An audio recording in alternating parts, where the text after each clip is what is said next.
Evening, everybody.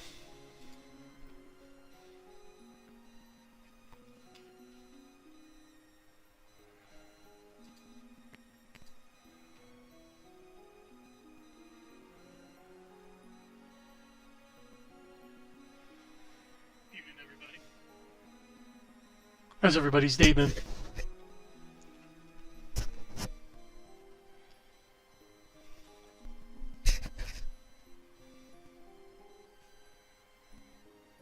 Oh, hey, Bradford. How's everybody's day been?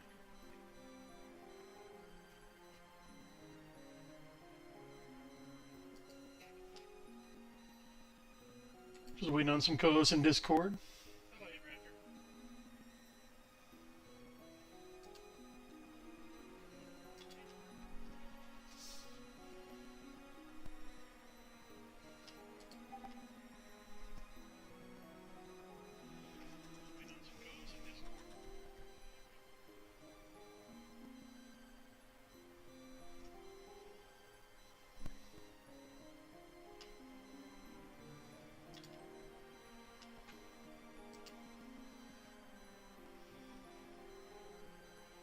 I don't know, I might be solo tonight.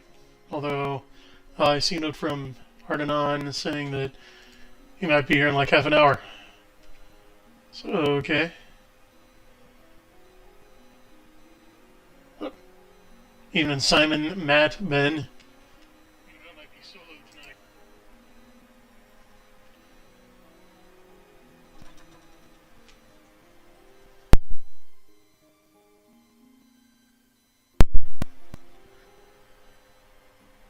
Bradford is engaging in yet another Japanese story about how utter despair leads to self-annihilating calamity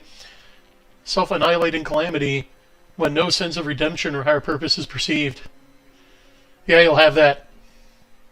Care to elucidate further?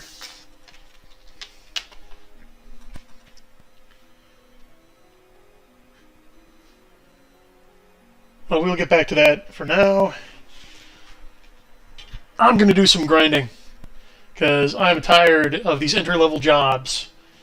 So I'm going to do something more interesting than just the chemist, squire with the occasional knight and wizard combo we've got. Specifically, I want to unlock some monks.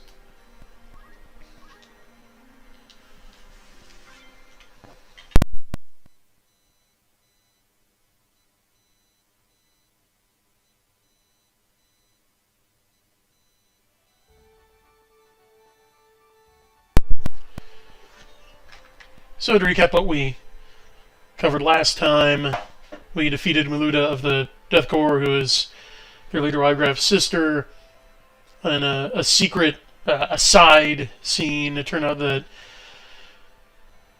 our oldest brother is working with one of the two princes who are contenders for the throne, and it was their plot gone wrong that got Marquis Elmdor kidnapped by the Death Corps. But then, as a reprisal, apparently, the Death Corps kidnapped Delita's sister Theta, tried to kidnap Reinhardt's sister Alma, but failed with her. So now the Hokuten are going to be besieging Fort Ziekten, where Wygraf and Theta are, and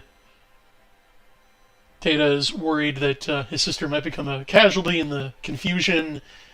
That led to a heated argument between him and Algis, and ultimately a rift in the party, with Algis storming out.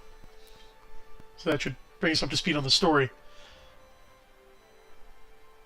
which is admittedly pretty complex. You may need a program to follow along.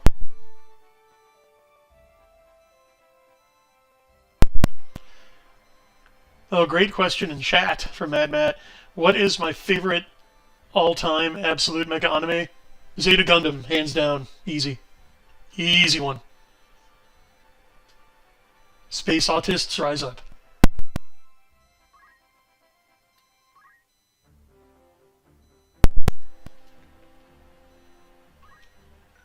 Okay, so he's an archer.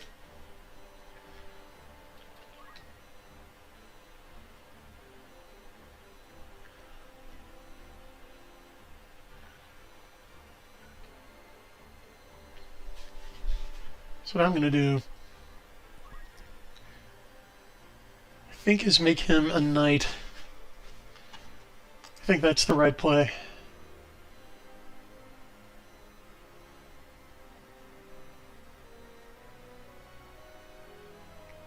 Alright, and then Thief requires level 2 archer, so I'll have to make someone else an archer. That shouldn't be hard.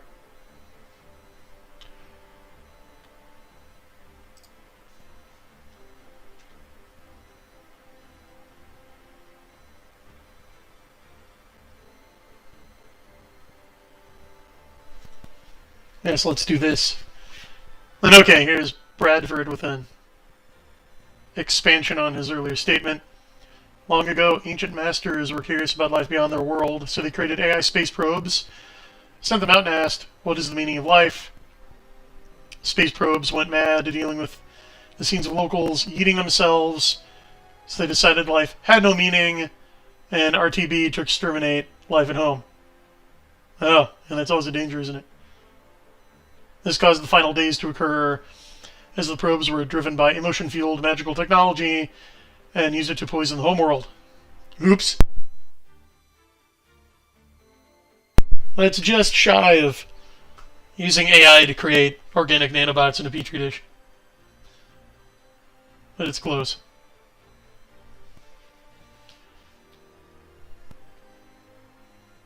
If you've never seen Votom's I love Macross Plus, love Char's Counterattack. I see you two are a man of culture.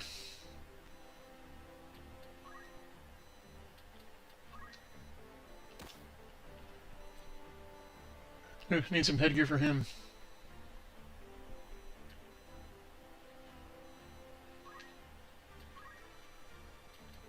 What does he know, and when did he know it? Oh, he still hasn't mastered Squire. Ooh, we need to get him that one.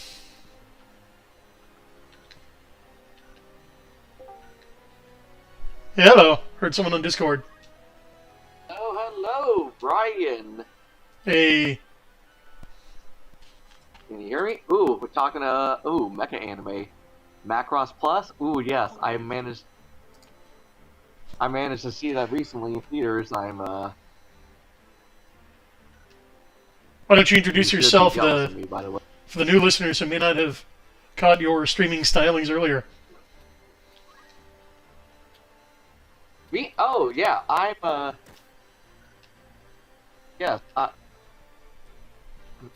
on. I'm Crusader Saracen. Sorry about the lack of introductions. Whoops. Huh. I recognize my voice is not quite as recognizable as perhaps Sam Elliott or whatnot. Yeah, I'm Crusader Saracen. I guess the Ryans every now and then. Yeah, Sam Elliott could not be here tonight. Sorry, how folks. You doing? I'm well. How are you? Wait, who's not going to be here tonight? Sam Elliott. Oh, yeah. That's a shame. I was looking forward to meeting him one day. But, yeah, I'm, that here is doing good. Let's see. Oh, yeah, so, yeah, Macross Plus, I saw that in theaters recently. You should be jealous. And Charged Counterattack, I saw that one in theaters, too, about 2 or 3 years ago, I think. That was a lot of fun. Yeah, I think we're all agreed on CCA just being the height of excellence. Indeed.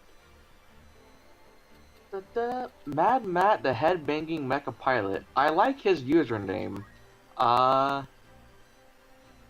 I can't say I recognize his name from chat, though, from before. New faces, that's good. Always welcome here. Alright, someone can qualify to be a thief already. That's interesting.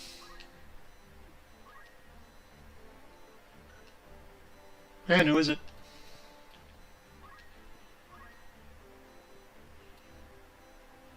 Oh, it might just be letting me know that that will be available later. Hopefully soon, because I'm gonna start her on the road to getting it. Faith would always be useful to have in a party. Well, it's better for magic users, but I'll take what I can get here. I need everybody else in their current job.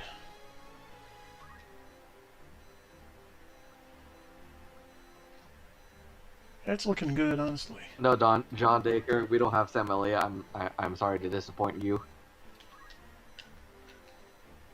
That's all we do, isn't No it? Sam Elliott. Nothing we do is good enough for you people. What do you want? You want our blood? Nope. Will that make you happy? Is that what you want?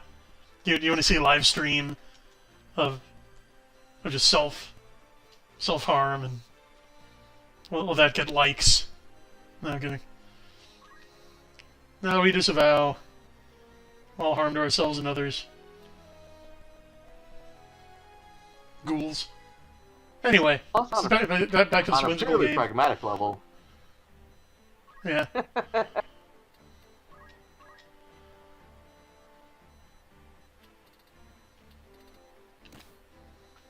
Of all these characters, it's the one on the bottom left, the wizard in the yellow hat, I recognize the most. Not sure from where, though. That would be Final Fantasy. That's a classic black mage. Mm-hmm. That would make sense.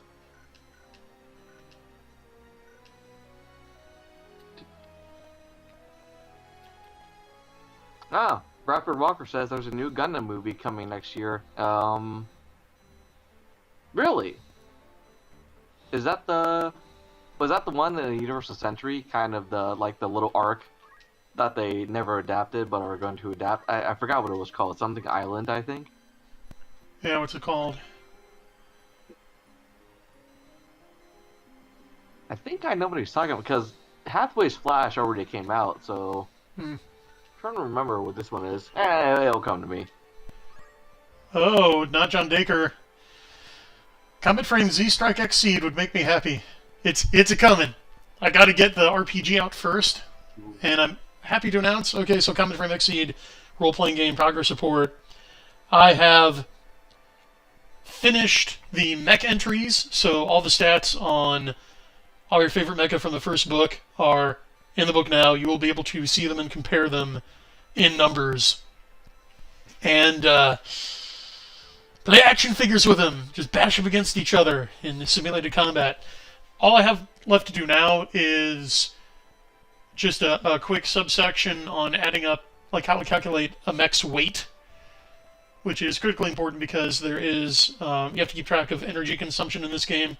It's not as complex as it sounds, but yeah, I seriously just need to make a list of, here are all the components and cargo and like ammo that you need to add up to determine your mech's base and current weight, and then all the content will be done.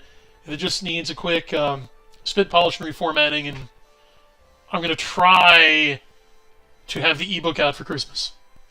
No promises, but that's what I'm trying for. And then, yeah, as far as the final novel in the Xseed S arc, which would be Z Strike Xseed, that'll be next year. There are plans going on behind the scenes for the next Indiegogo. We're going to have some fun stuff planned for you that I can't tell you about now, but I look forward to seeing the excited looks of glee on your faces.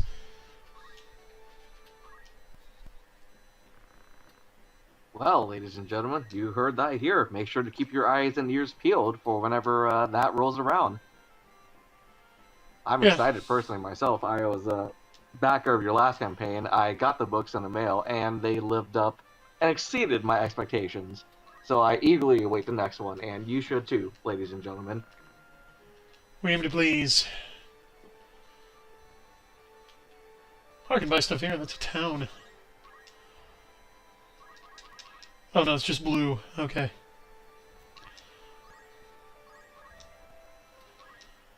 I'm glad I didn't get into a fight before I was fully equipped.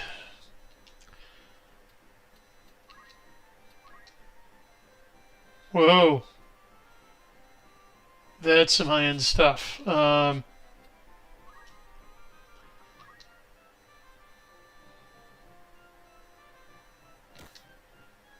Definitely get that.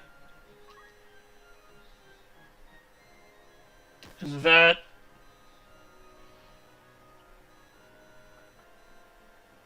I'm doing okay.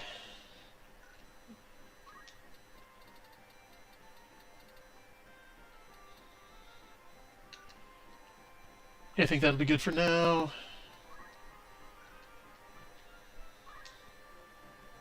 Ooh, Mage Masher. Sounds entertaining.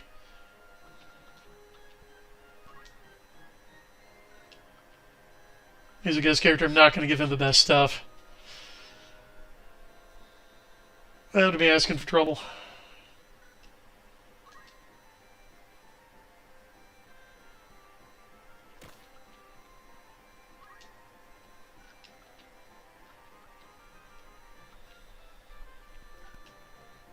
All right. Okay, not bad. It's reasonable. Unlike real world prices, am I right, folks? Crying out loud. So,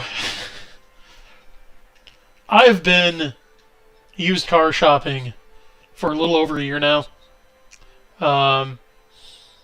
Just kind of keeping a couple saved searches on various websites, keep an eye on Craigslist, and the prices of used cars have doubled in like the last 12, 14 months. It's insane. Like, I'm talking a car that's between like 8 and 12 years old with like over 100,000 miles in it, right? That's hardly spring chicken by any stretch of the imagination. This time last year, you could get like a pretty decent one, like say, like a used Lexus or Camaro or something for like $7,000, 7, 8. Now the same car is like 12, 14 with an accident and multiple owners. Like, I saw one that was like, oh, debilitating front end damage reported. There's like 14,000.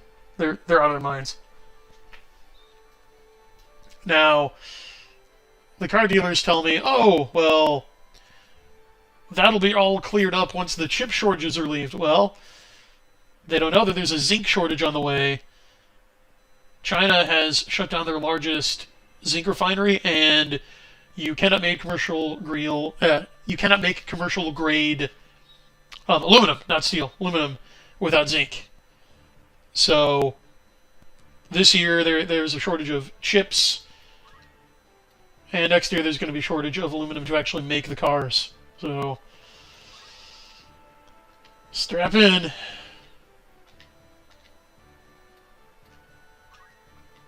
With that being said, folks, if you have any need for replacement parts, tires, anything and the like, I recommend you get them now.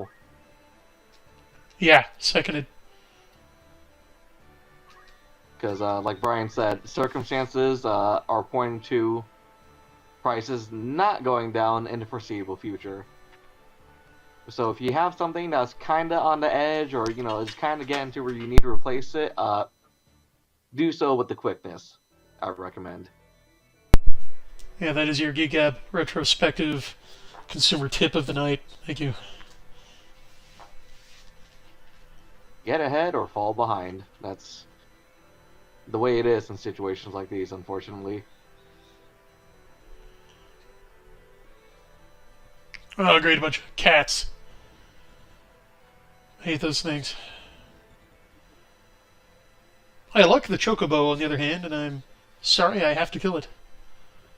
It's like the Thanksgiving turkey, right? No pardons for you.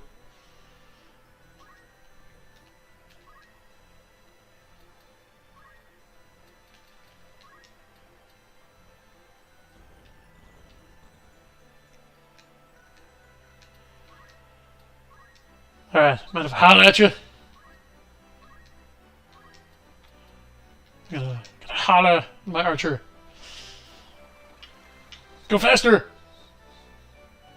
Okay, she will. That's what I like to see. Better Chocobo than an emu, I guess. Oh yeah, always. Ask Australia how that ended up.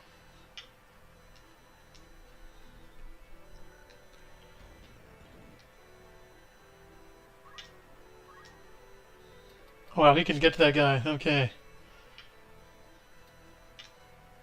Well, that would be dumb.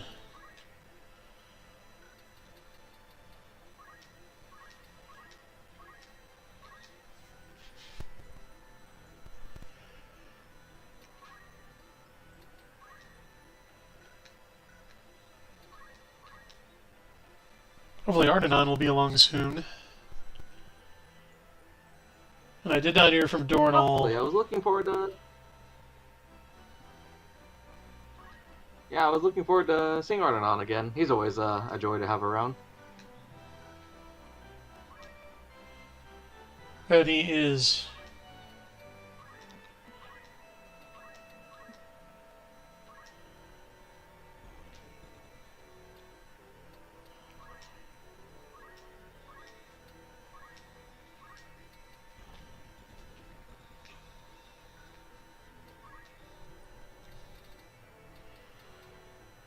Darn, I need her to earn JP, but there's not much for her to do. Hello. Oh. Just find an empty square. See if that works. It did not work. They thought of that. Okay, who's here? Oh, it's Ardenon.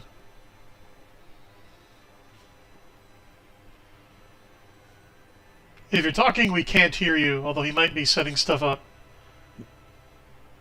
Yeah, still setting stuff up. How are you doing tonight? How are you doing tonight? Good, no rush. Take your time. We're just grinding, killing some cats and birds, like at the airport. Nice.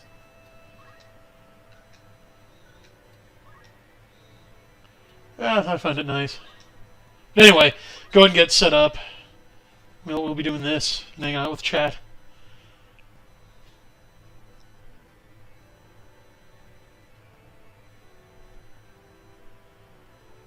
We've got the crew here tonight. Yes, we do. Crusader Saracen, how you doing tonight? Ooh, I'm doing good, boyo. How about you? Oh, doing fine. Doing fine. Good to hear.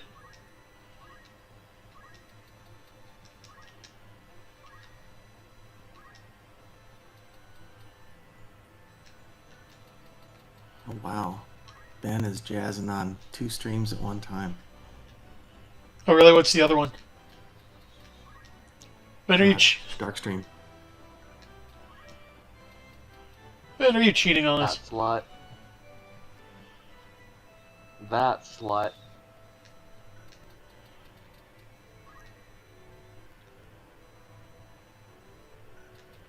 He's just being ultra efficient, that's all. Does he have them both on at the same time? So he's got both audio. At the same time. Wow, that's admirable. It's probably won't hit. It is. It is.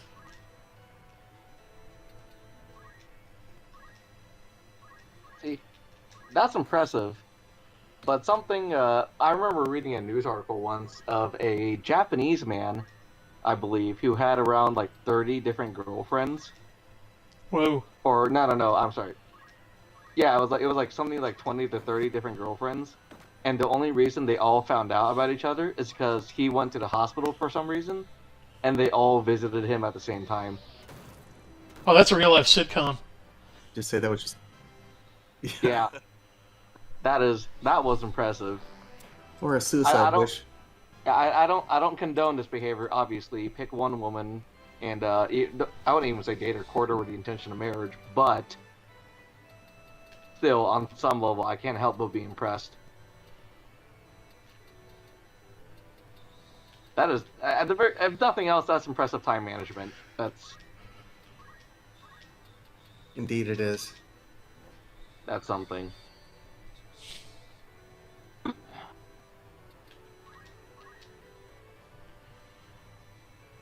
Oh, cat's doing stuff. What's he gonna do? Of course. Little the old cat scratch fever. Oh, I hate it. Oh, round 2. Well, let me share my screen in Discord so you guys know what the heck I'm talking about. That might help. There. I was gonna ask, but oh yeah. Can you imagine the face of like the secretary or the nurse checking in all the different girlfriends one by one? Yes, Her I can. face as she progressively realizes. Yeah. Well, she's chuckling. Yeah, we're gonna be taking this guy to the ICU.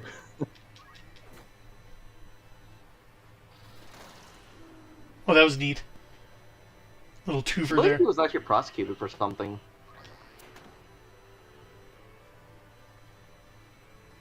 Making women unhappy.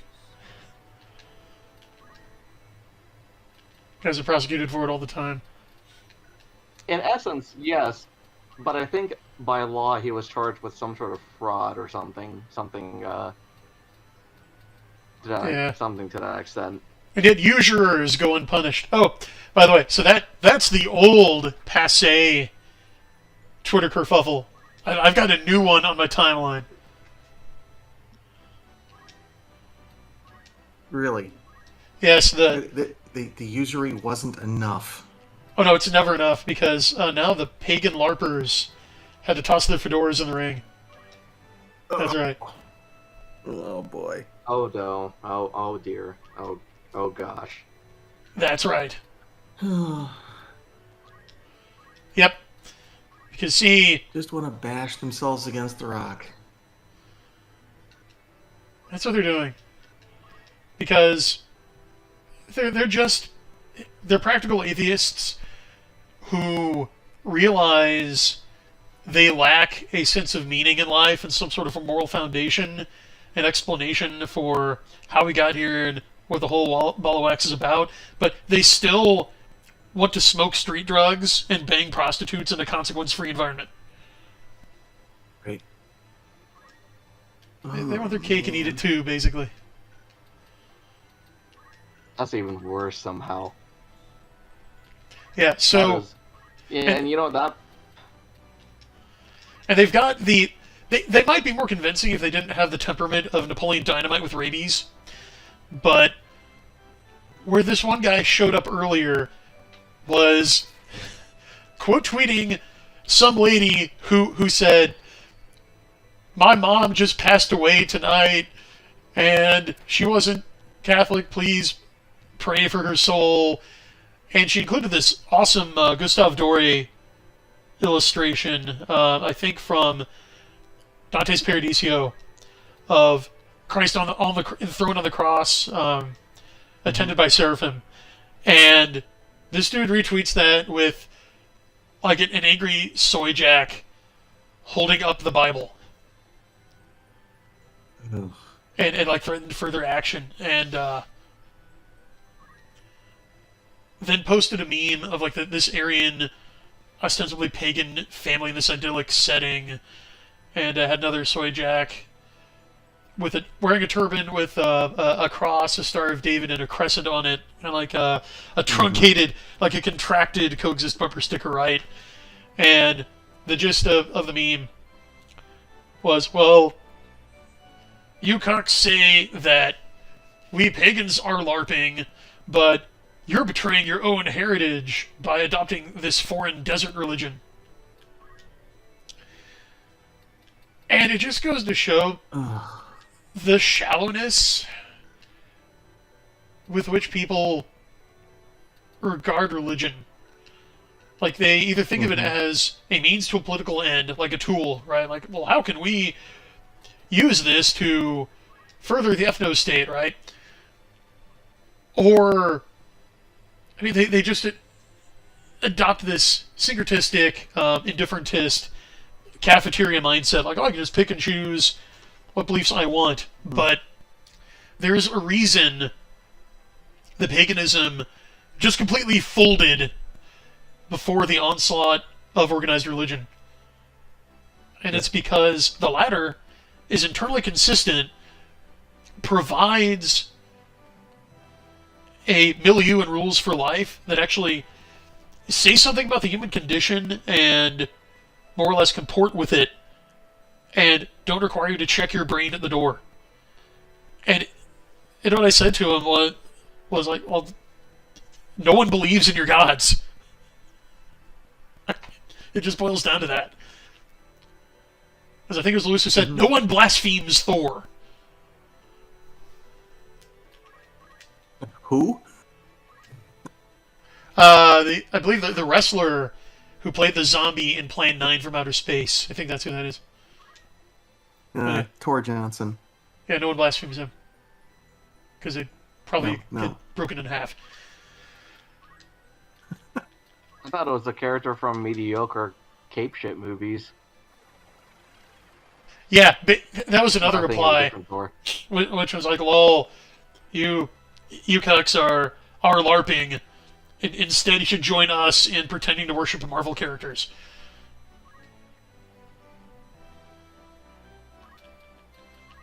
Like unironically, or am I having a little too much faith here? Poe's law is broken. Who knows? But Yeah. the point is, that's almost certainly what informs the average pagan LARPer's idea of the demons that masquerade as false gods, because, yeah, we Christians just wiped out the old gods, bro.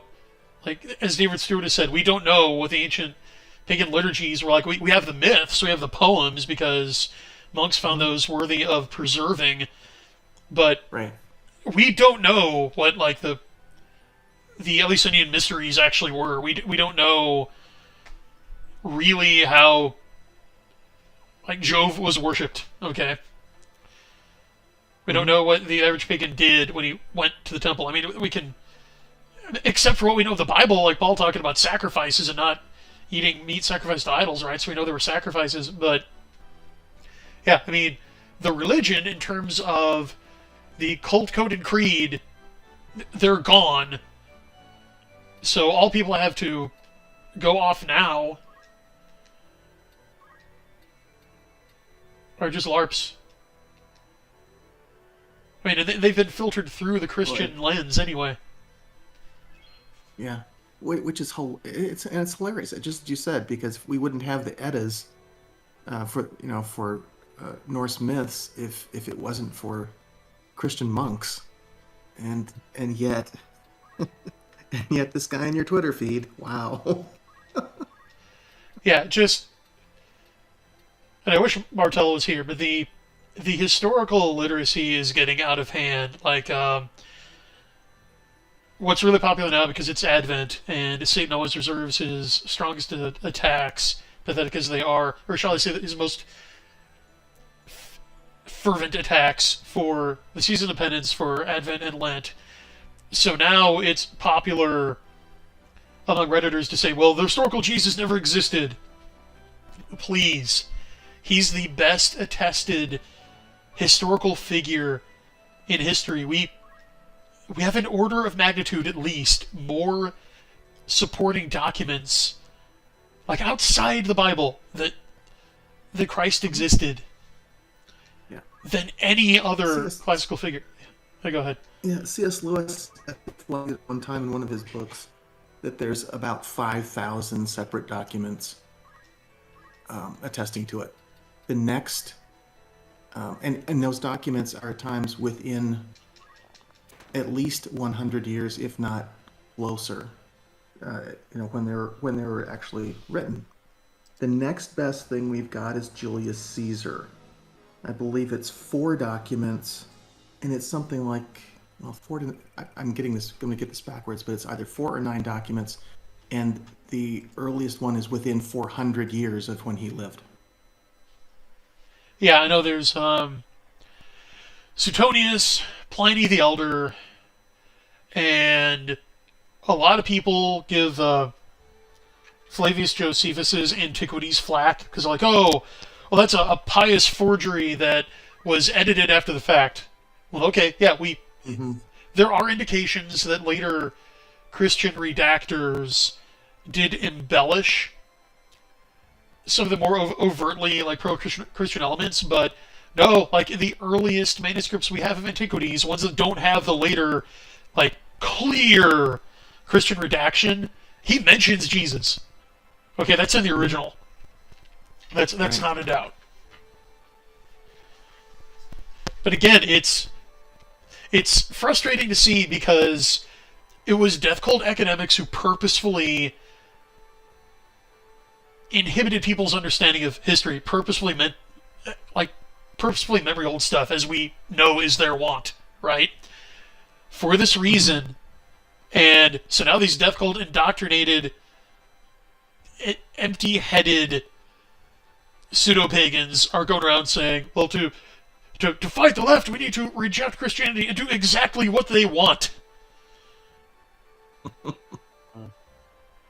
Yeah, that's why you guys always lose. You know what they say?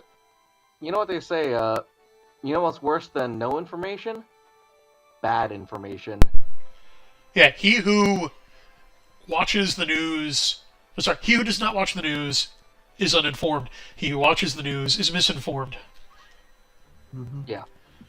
You know, if the pagans are really so concerned about following the ways of their ancestors, they could do what their ancestors did and bend the knee and turn to Christ. Yeah. Bradford Walker in chat. Good idea. If we wanted to, we could turn Toyotathon into a festival celebrating how Christianity hand carries civilization on its back. Oh, and also, if these atheists keep whining, we'll turn around and turn Richard Dawkins' birthday into a high holy day celebrating Christ's victory over atheism. I am all for this. Yeah, I mean, okay, that's, like... So far, those who have followed me know that my preferred response to, well, December 25th is just Saturnalia, is to just point out the volumes of historical evidence proving, beyond a shadow of a doubt, that no, December 25th is the historical date of Christ's birth. The Church Fathers... And nothing on Go ahead. nothing on the other side of the argument. Nothing there. Yeah, because it's not the date of Saturnalia, it's also not the date of Sol Invictus. There is no ancient pagan holiday that was celebrated on December 25th until after Christmas has been established, and Julian the Apostate specifically moved Sol Invictus to compete with Christianity.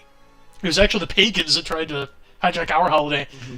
But that said, yeah, we can I'd totally be for stealing significant pagan dates, right? I mean, it's what the Death Cult is doing with our holidays and our statues. Like, if you want to get competitive, that's what a serious belief system does. Personally, I can't wait for, in 3 days' time when Neil deGrasse Tyson puts up his inevitable happy birthday to Isaac Newton, the most important guy born on December 25th. Because I just need, like, 2 more of those stamps and I get a free Sunday. Yeah. Yeah. The recycled post.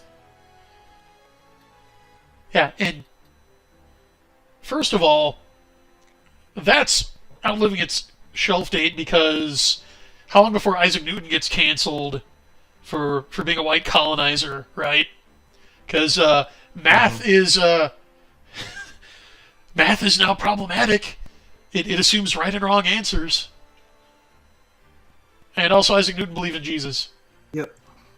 Like, he has copious theological writings. He was a little on the esoteric side, but still. Yeah.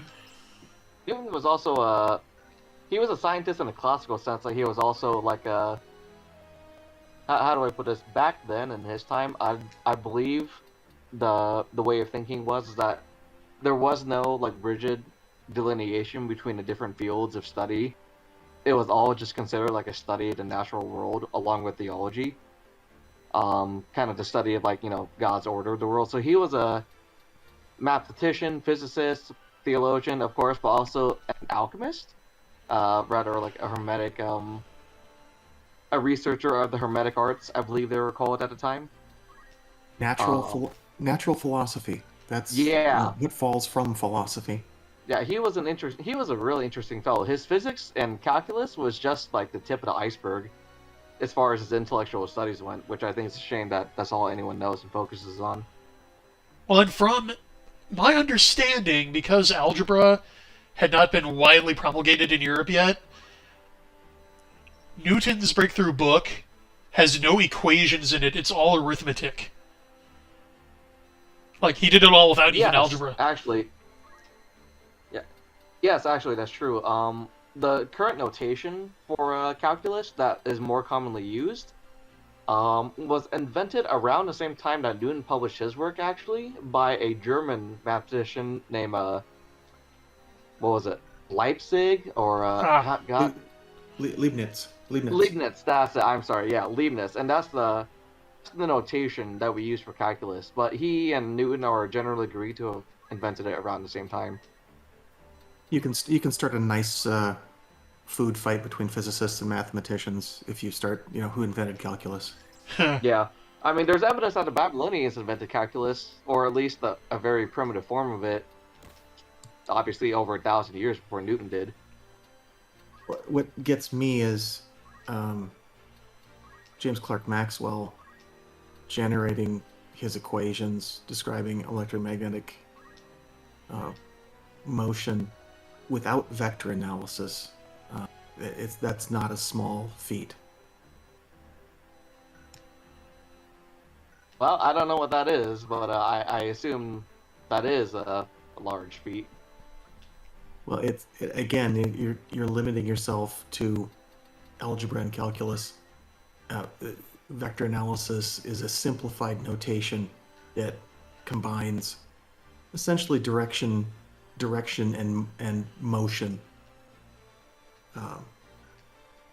So you can make the argument in a much more compact form. But if you take a look at his original papers, good heavens, I wouldn't want to have to derive stuff like that. Neither would I. Yeah, math was never my strong suit, so I can't even imagine doing it in ye olden days before there was even an equal sign or a plus sign. Or a Brian zero. was right. The people take this for granted, but the invention of modern mathematical notation, like the equal sign, was something that had to be invented.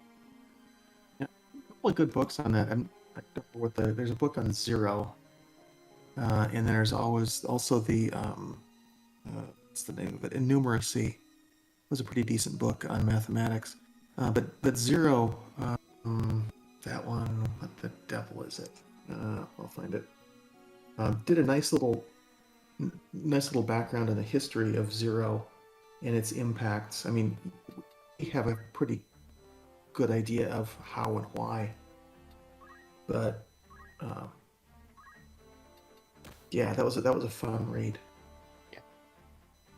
I mean, I know the number zero, or something that's like a placeholder of a zero, was used in Babylonia, who, like I said, also invented a form of calculus.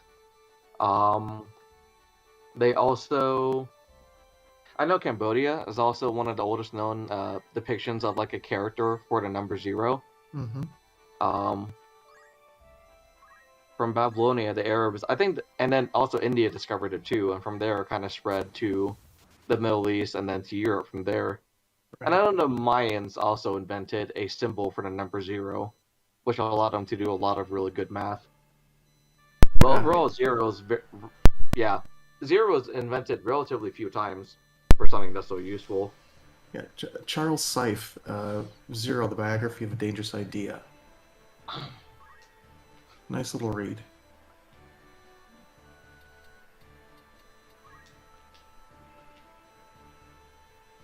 Have to take Which is that interesting because you think that would kind of be natural.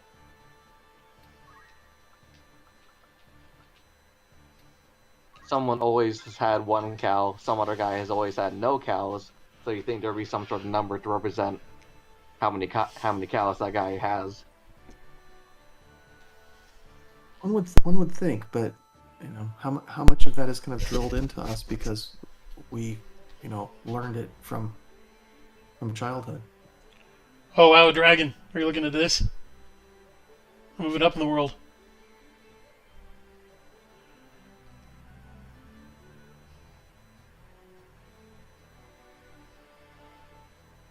Yeah, we'll see if we can do a proto version of the leveling, the JP farming trick.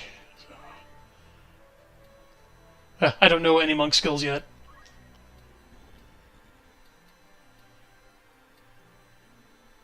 So, this will be fun. Oh, you're right. That meme you talked about earlier from that unfortunate pagan LARPer, it did remind me of something funny I remember from a very old movie. Remember the Mummy movie? Yeah. Well, which one? Okay, remember the scene? The Brendan Fraser one, the first one. That is not the really old Mummy movie. Okay, I mean it's old now, but not really old, relatively speaking, compared to the Universal ones. But you remember the scene where Benny is being stalked by the mummy, and then he pulls out like one after the other a different religious symbol, and he just kind of goes down the list with his prayers, trying to ward off the mummy. For some reason, that meme reminded me of that, and that made me laugh. That was funny. Man, that movie was a lot of fun. Getting swarmed here. Oof.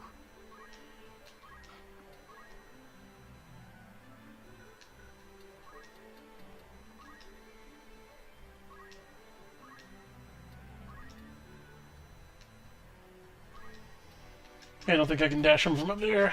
There we go. A little exchange there.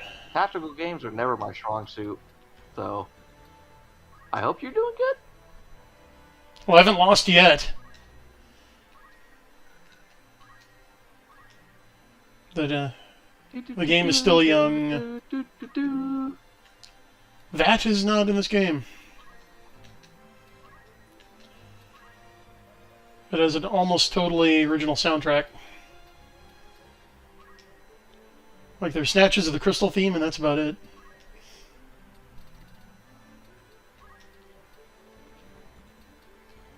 Ah, there's a little dragon. Now I see it. Well, those dudes made the mistake of clustering up. No red chocobos, yeah. Are red chocobos like the more vicious kind? Like Yeah. the high level? Yeah, they can cast fireballs. And then there are black ones. But yeah, I'm not high enough a level yet. Although, if you get certain classes, you can actually convince monsters to come to your side and have them join your party. And then sometimes they will hatch eggs, and you can like raise new monsters. Huh. It's a lot of fun. I knew a guy in Louisiana who did that with alligators. Yeah. Does that count? Yes. Oh. Alligators are prehistoric lizard monsters. So yes. Like this guy down here. Dinosaurs? I believe you mean dragons. Oh yes, you saw that meme as well. Yes. A wonderful meme. Ooh, Catholic Lancer will be joining us in a few, ladies and gentlemen. Oh, we might have a full house. Excellent. Yes. Because even fewer of the hosting duties will fall on my shoulders. We can just ramble. And I can focus on not embarrassing myself in this game. Oh, not off to a good start. Oh well.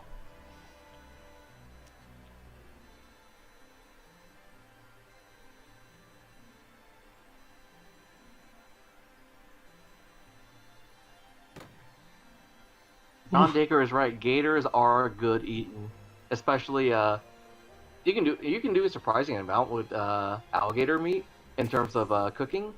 And they're acceptable for Lent. You can really Tastes like raptor.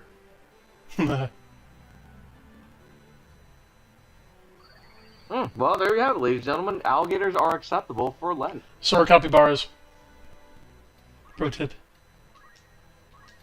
Okay, that I was not aware. I assumed capybaras would be some sort of red meat. Nope. Well, it doesn't matter if it's red meat. That's not the. See, the Lenten conditions are not taxonomic, right? Like, one thing the cringe atheists always put out is that, well, the Bible calls bats birds. Well, it's because they didn't know about genetic taxonomy, right? So they classify them by behavior and what they do. So if it lives in the water, it is considered a fish for ritual purposes. That's simplifying it. But that's the rationale, and the only reason to disqualify it out of hand is if you impose a modernist, purely naturalist frame on it, That makes sense. which is just straw manning. Yes, but for those of you wondering, alligator meat, if I was going to describe it, is more or less a mix between chicken and fish in terms of texture. Pretty tender if you cook it right, very, very delicious. Deep fried alligator is absolutely wonderful. You can stir fry it, you can do all kinds of stuff with alligator. I've had some great alligator in the South. Hey, CL. God bless the South. ACL, how you doing tonight? Pretty good. Glad I could finally make it to another one of these. How you doing, CL? Oh, it's doing well. Just a tad. Delicious, delicious turkey. Oh, that's always a good time. Early Christmas dinner with the family. Indeed. Very nice, very nice. How was it? You deep fried a turkey or? Oh no, oven roasted. Ah, okay. Nothing wrong with oven roasted. My friends are recently have been all about the wonders of deep fried turkey. I That's tried the that thing. for the first time this year. It's catching on more and more. I think a good oven roast beats deep fried. It can, especially the high temperature stuff. If you prepare it right and do the the 450, 500, 1 hour 90-minute roast, it's killer. I mean, if a turkey's cooked right, deep fried or oven roasted, I'll eat it. Make no mistake, and they're both delicious to me. It's just a matter of different strokes when it comes to that. As long as it's done right, it's going to be delicious. Dragon down. Yeah, I mean, deep fried. Indeed, he is. Yeah, the difficulty with deep fried is, Brian posted the Shatner, and I got to take the warning. You know what, Bradford? Gator burgers would be good eating. I think you would just have to mix some sort of fat with it. At least. Was it kind of like ostrich, where it's ultra lean? It's not ultra lean, but it's not exactly like the fattiest either. Gators are pretty muscled. Yeah. It's a unique texture. Like I said, a mix between chicken and fish, but not quite like either. But yeah, you can. I would say burgers would be great. You just have to. I would say, at least for my taste, put some fat in it when you grind it up. When you grind up the meat. 80-20 That looks like is John optimal. Daker's gonna take care of Bradford.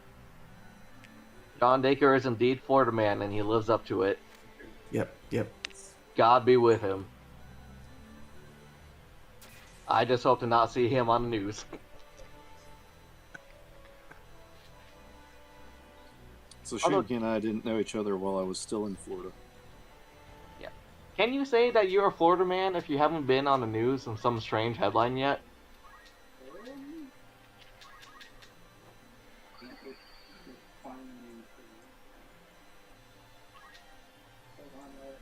I think it's reasonable because anyone can become a Florida man if you're living in Florida, just because of the way the laws work for announcing stuff like that. Yeah. I remember hearing it's not that there's something in the water in Florida, it's just the laws are a little more lenient when it comes to announcing local crimes on the headlines, which is disappointing, but I'd choose, what is a Christian without faith? Does that make Florida a criminal proposition state? anyone can be a Florida man if he commits a strange enough crime. Oh, hey, escape velocity. Maybe. Oh, I don't know if we want to go. Welcome. Not sure if we want to go there. Ooh. Escape Velo. We sell fried gator nuggets at our tavern on the creek. Ooh, that Ooh, sounds gator nuggies. awesome. You know, if they sell fried gator nuggets, I kind of wonder, do they sell like pork cracklings too? Boudin? Is this like a Cajun, or is this at our tavern on the creek? I can't guarantee if it's a Cajun spot then, if it's just a tavern. Because now all of a sudden I'm getting a hankering for some good pork cracklings, some boudin balls. Oh, boudin balls are delicious. If you ever find yourself in Brunswick, Georgia, check out Mudcat Charlie's fried gator tail. It is delicious. That does sound delicious. I'm getting some background noise. Is someone, like, on speakers or an open mic?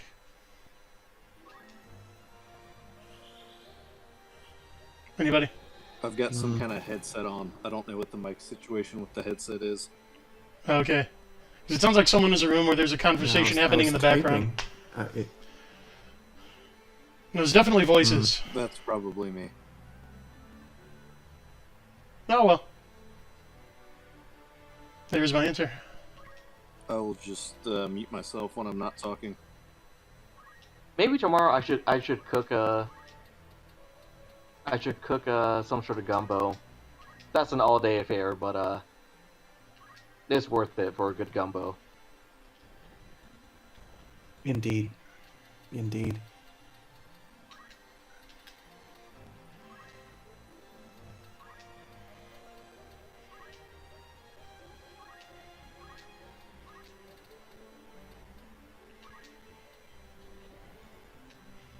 Ooh, Bradford Walker, I hope one of my many uncles or cousins gets my folks and I some venison.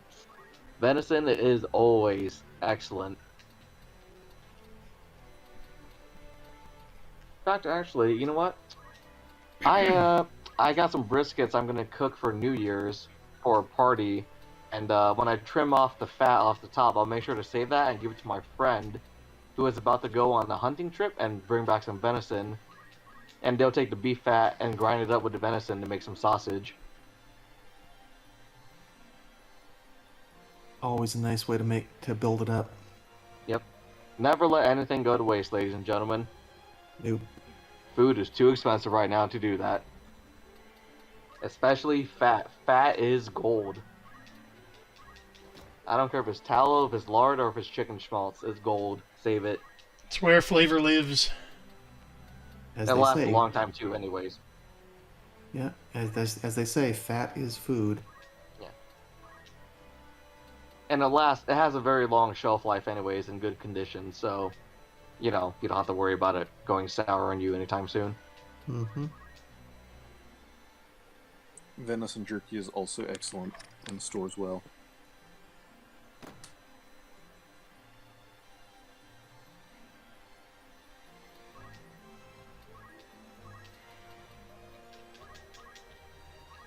We're going to try to wrap this up.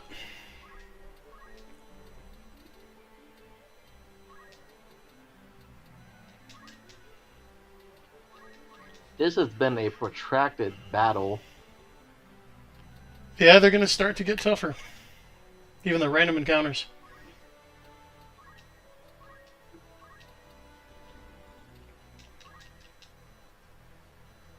Ooh, escape velocity. It's got casings ready to make some sausage. Very nice, very nice.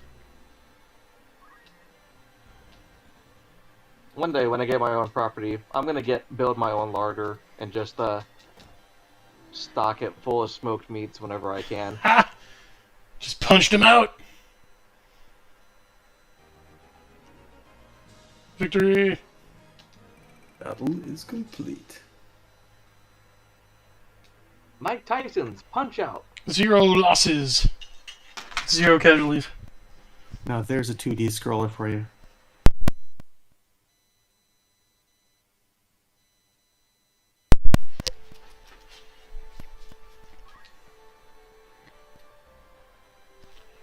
See what we learned.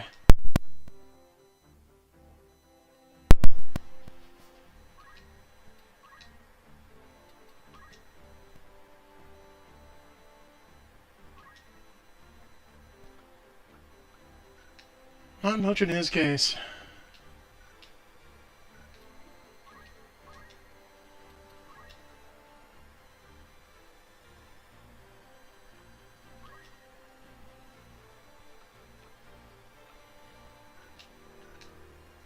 My units are not earning enough JP. Enough to work on that.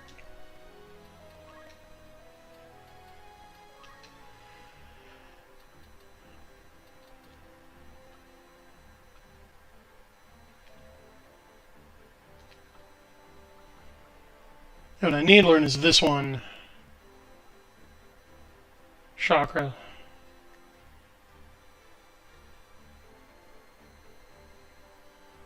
Escape velocity. If you enjoy making sausage, I recommend for you boudin. That's spelled Boudin. It's a type of Cajun sausage. It's basically pork liver, and some vegetables, some spices, and rice that they use as filler for the sausage, and it is delicious. You can put it in casings if you want to make links, or you can just a common thing that they do down there in Louisiana is you refrigerate it until it's cold, then you mold it into a ball, bread it, and deep fry it. Called boudin balls, and they're absolutely delicious too. Thank you, Vagrant Theta, for approving of our choice of game for Retrospective. Ooh, Vagrant? Yeah, I've been wanting to do this for a while.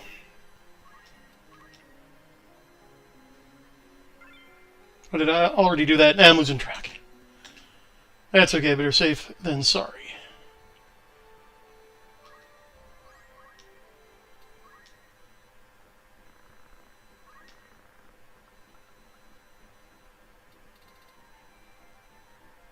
Oh wow, I didn't realize how many of those I used. Going through them like candy. There we go.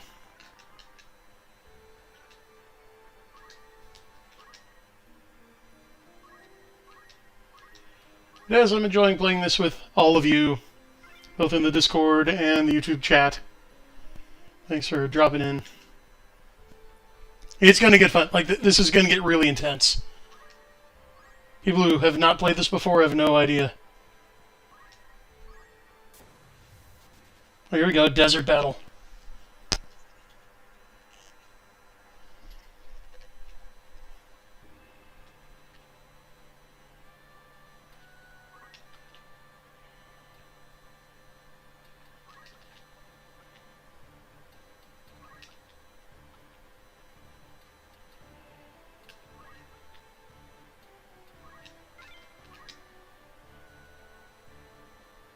Try to vary up the formation a little bit.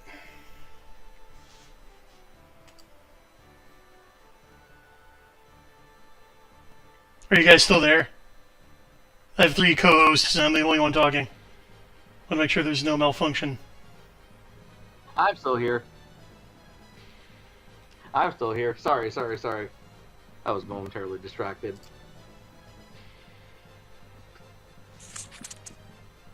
Oh, speaking of deserts, I saw Dune for a second time. I think I agree a little bit more with David B. Stewart about the soundtrack this time. The wailing does get to be a bit much at a couple moments, where it would probably do better without it. I don't remember a lot of wailing when I saw Dune. I do remember staying in the Speedo, though. Right? I can forget that. I think that's burned into the collective consciousness. Consciousness. I just ran out of brain bleach and you're going to make me go buy more. Almost as if... Get it Yeah, now! We were talking about different prices movies earlier. that exist. If you have supplies to get, you are going to want to get those now. Pro tip. Yeah. Anything to repair your car, too. Car parts, replacement parts, tires, what have you. Do it. Because it's only going to go up from here, gents.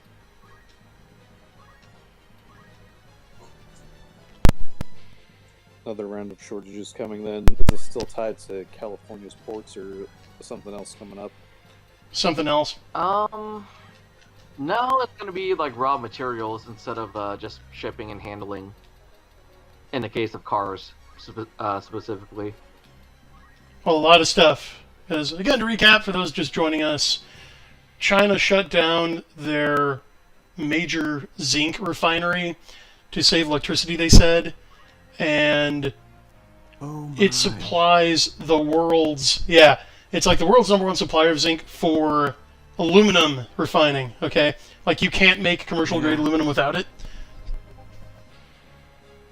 Yeah, so we just had the chip shortage, and yeah, get ready for the aluminum shortage. Yep, that will be it. It's kind of like the Gazprom just kind of turning off gas yesterday for Germany. Just sort of dwindled to nothing. Oh, I didn't hear about that. Oh yeah. Now, I'm not sure if it's going to stay off, but in fact, Gazprom has said, "Oh yeah, we'll finish the deliveries. It'll all be good." They didn't say when. Might be kind of a cold winter.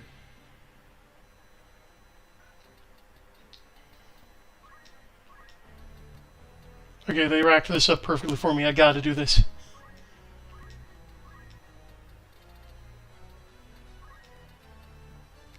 Oh, I can't reach them all. Definitely get that guy, though.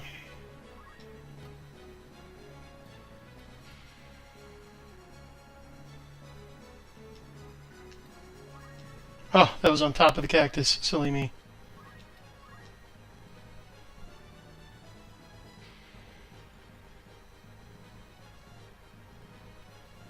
Okay, there are some heavy hitters here. This game does not pull punches. Okay, I'm back. Oh, that's going to leave a mark. Yeah, it doesn't pull punches, but neither do I.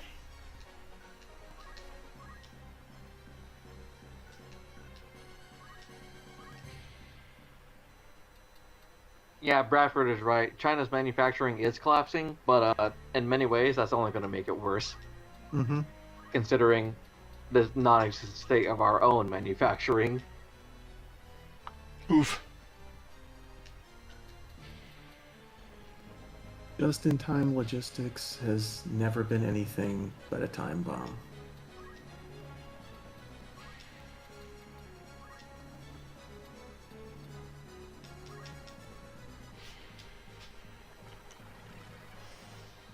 I just can't get enough at yelling at my units to make them go faster. And then they do. It better.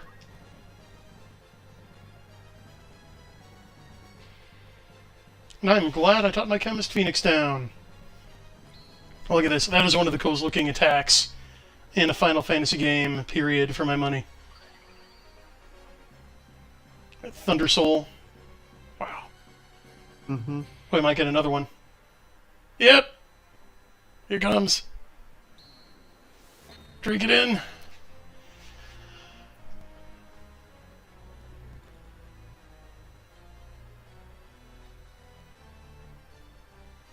Potentially a third one to back it up. Oh, what? He got to act before I could fire? What a jip.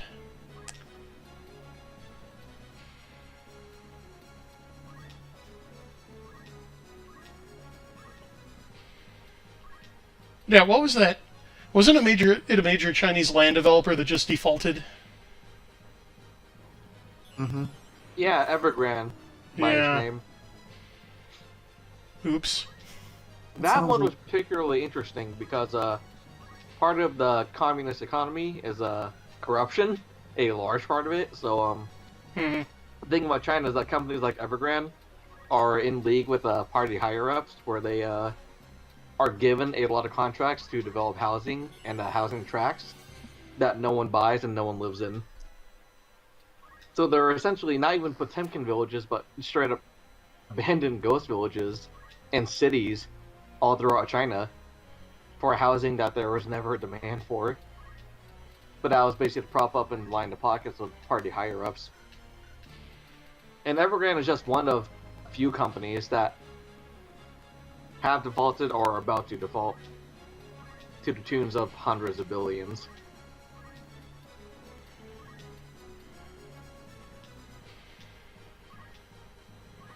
Hopefully the logistics chain for popcorn is going to hold up for a while. Hey man, I just made some before the stream. Oh, it was good. Yes, chat, if you don't know, Brian has a recipe on his blog, and he tells you the technique for making movie-grade theater popcorn, or movie theater-grade popcorn, and it is incredible. You will never eat popcorn at home the same. It is the bomb recipe. Or Yeah, go especially run this amok or eat batch your I heart just out. made. Used a 1.5 times oil and extra salt. Well, it's really Dornall. Dornall is one who is just flat out addicted to it.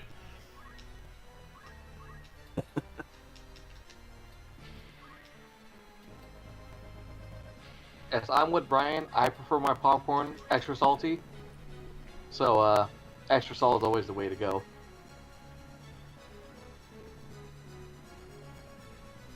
Oh, that guy's gonna turtle. But that's fine. Extra salt is always the answer. Man, this is frustrating. The archer's targets keep moving before she can fire. I gotta stop charging and just attack normally. She's way too slow. You need to yell more. I probably do.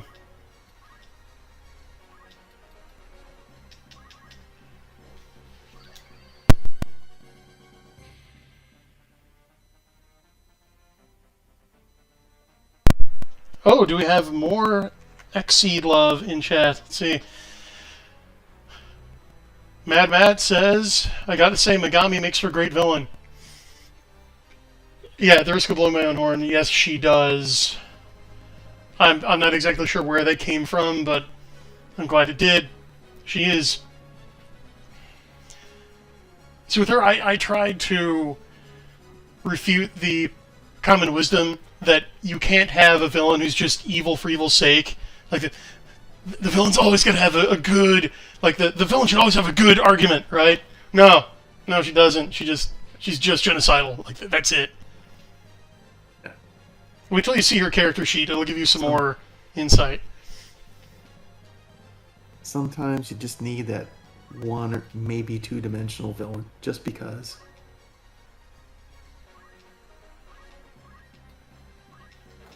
And it's not even that she's one-dimensional either. It's just every dimension is evil. It's like a flawlessly cut, multifaceted black gem that shows you your worst fears when you're looking at. You know, as one does. As one does.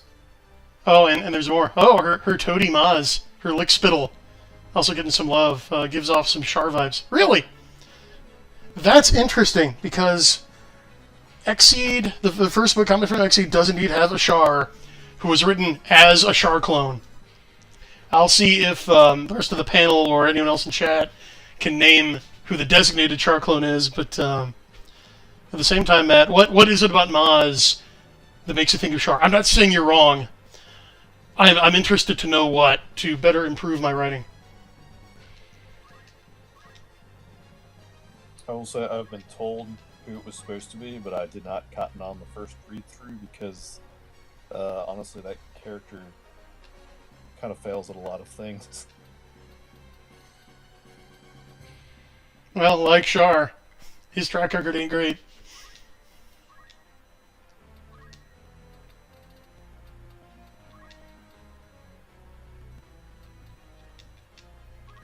Char was among the favorites there from the introduction to UC Gundam.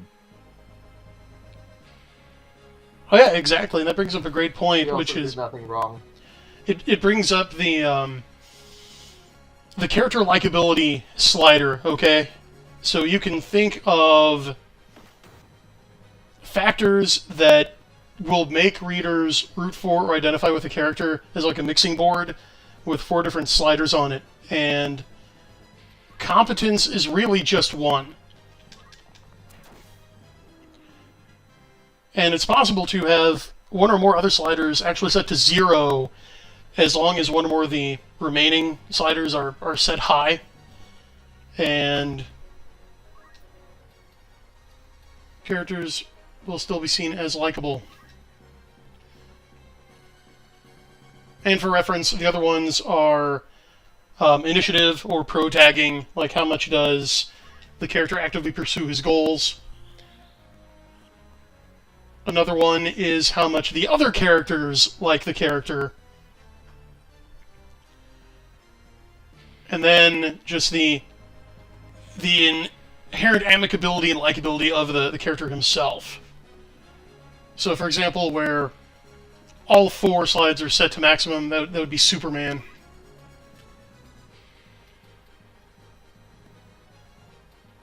You've honestly got to be careful with those. Captain Marvel. Yeah. Captain Marvel. Now go ahead, expand on that if you would. It.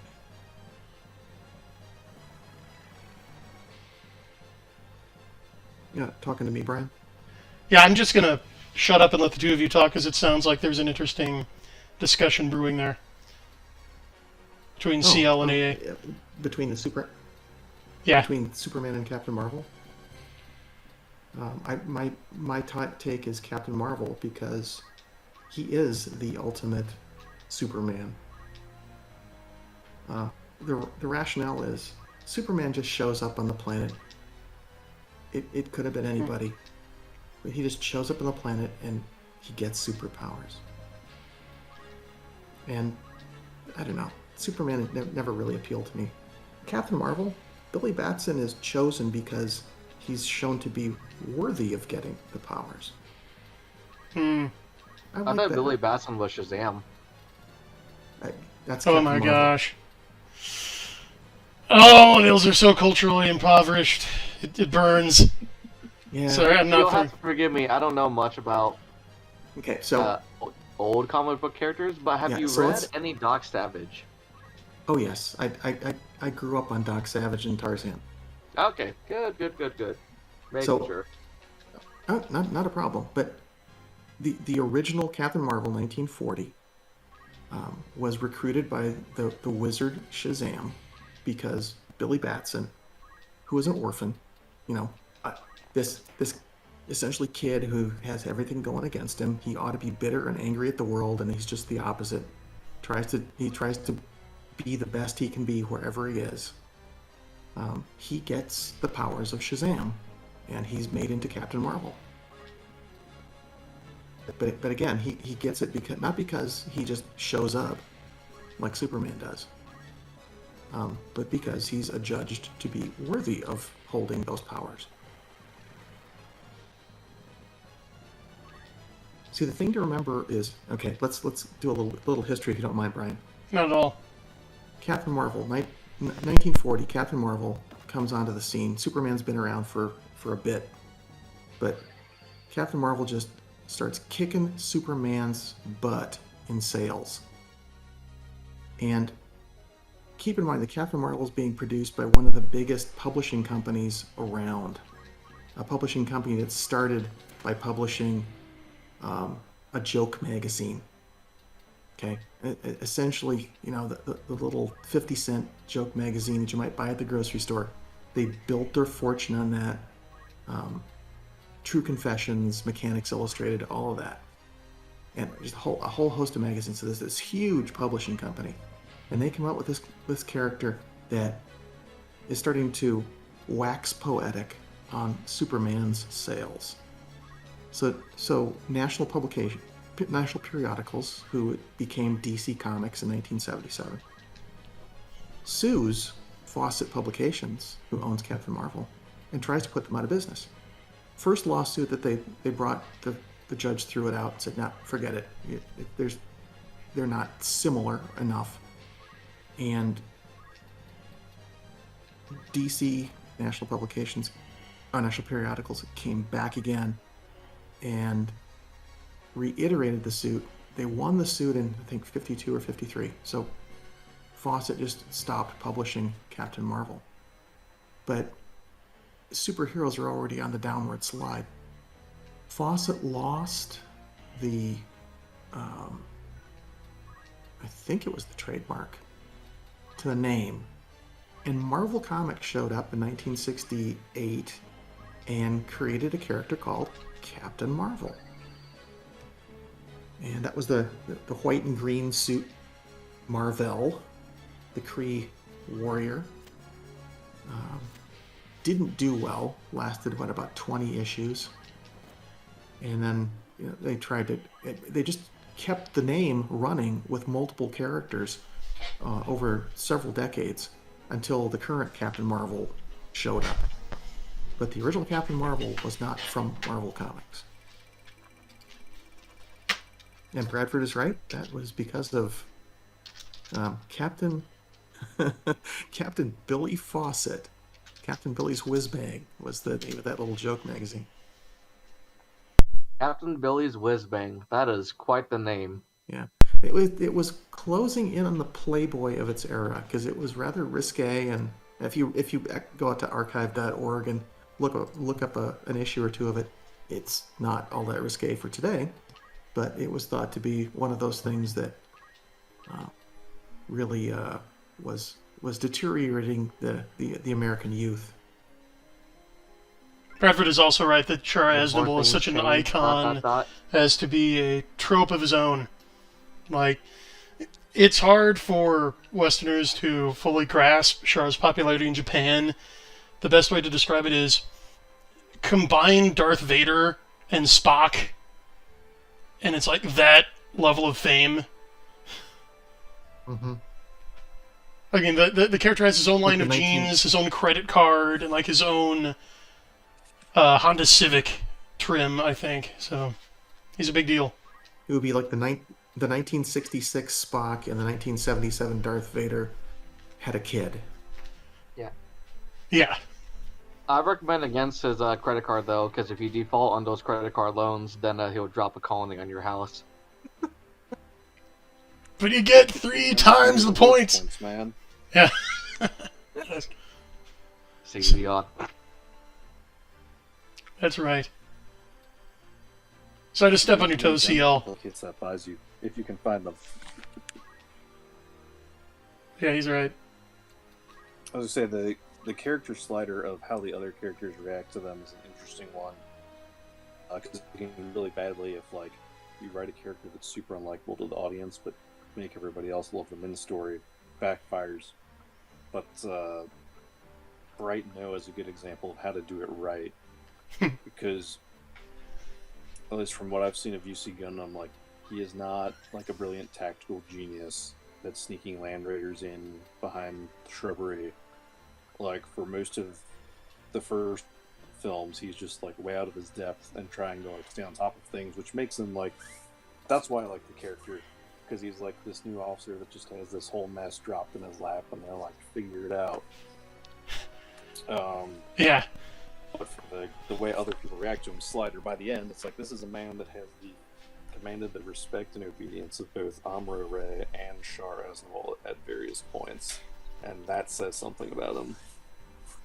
Actually, Bradford brings up a salient, interesting point. One of the principal inspirations for Char, when you think about it, was probably, I don't know if this was said directly by Tomino, but it's probably Manfred von Richthofen, the Red Baron. Hence why Char is called the Red Comet. Yes. Yes, that's a direct reference. Yeah, he's absolutely correct. And he fights like him, too. I never thought about that until he brought it up, but that makes a lot of sense, and it's really interesting. Yeah, I guess the Red springboard Baron was off pretty much of the archetype for that kind what of... CL was just saying is that, yeah, if you look at Bright in the original MS Gundam, he's, I believe, just an ensign. Just a freshly minted ensign who is suddenly told, okay, you got command of White Base, this experimental mech carrier, because there's no one else, like the entire rest of the chain of command has been wiped out, we can't get you reinforcements, so here you go. Like, command this crew full of, like, green civilians and little kids through a war zone. Have fun. And, yeah, he just muddles through. But then by the time of Char's counterattack, he's arguably a better tactician than Char is. Char's never really been a big picture guy. Like, he definitely doesn't excel at strategy. He's serviceable at tactics. He's way better in the operational, in like the squad level.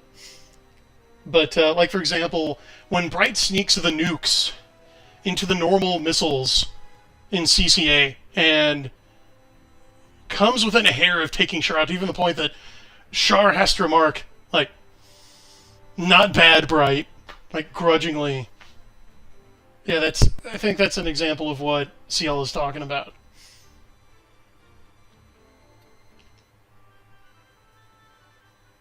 Such a good character. And for the Red Baron, that's for the Shark Clone in my own book I'm working on. I decided to just make him the Red Baron, since Nice. I'm in Airsats World War One anyway. That's awesome. Except he's got a loyal Wolf Girl sidekick as well. Sweet.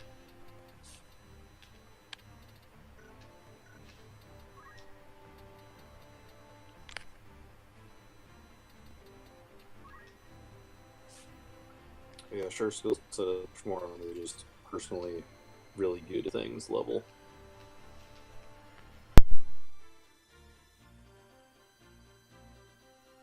Because even in Zeta Gundam, where he takes on more of a leadership role, like, although to be fair in Zeta Gundam, no one is really that good at like Franklin. All of this things they end up bringing aboard the Argama. I lost track of how many times people sorted, and I was like, "That's not a, you know what? Nope, they're just gonna let it happen." All right, let them launch. Yeah, I think you mentioned that the way Gundam portrays mobile suit pilots, they're really more like infantry than fighter pilots. Is that right? Definitely, or it's much more just like World War II with cowboy rules and whatnot. They certainly have the life expectancy to match.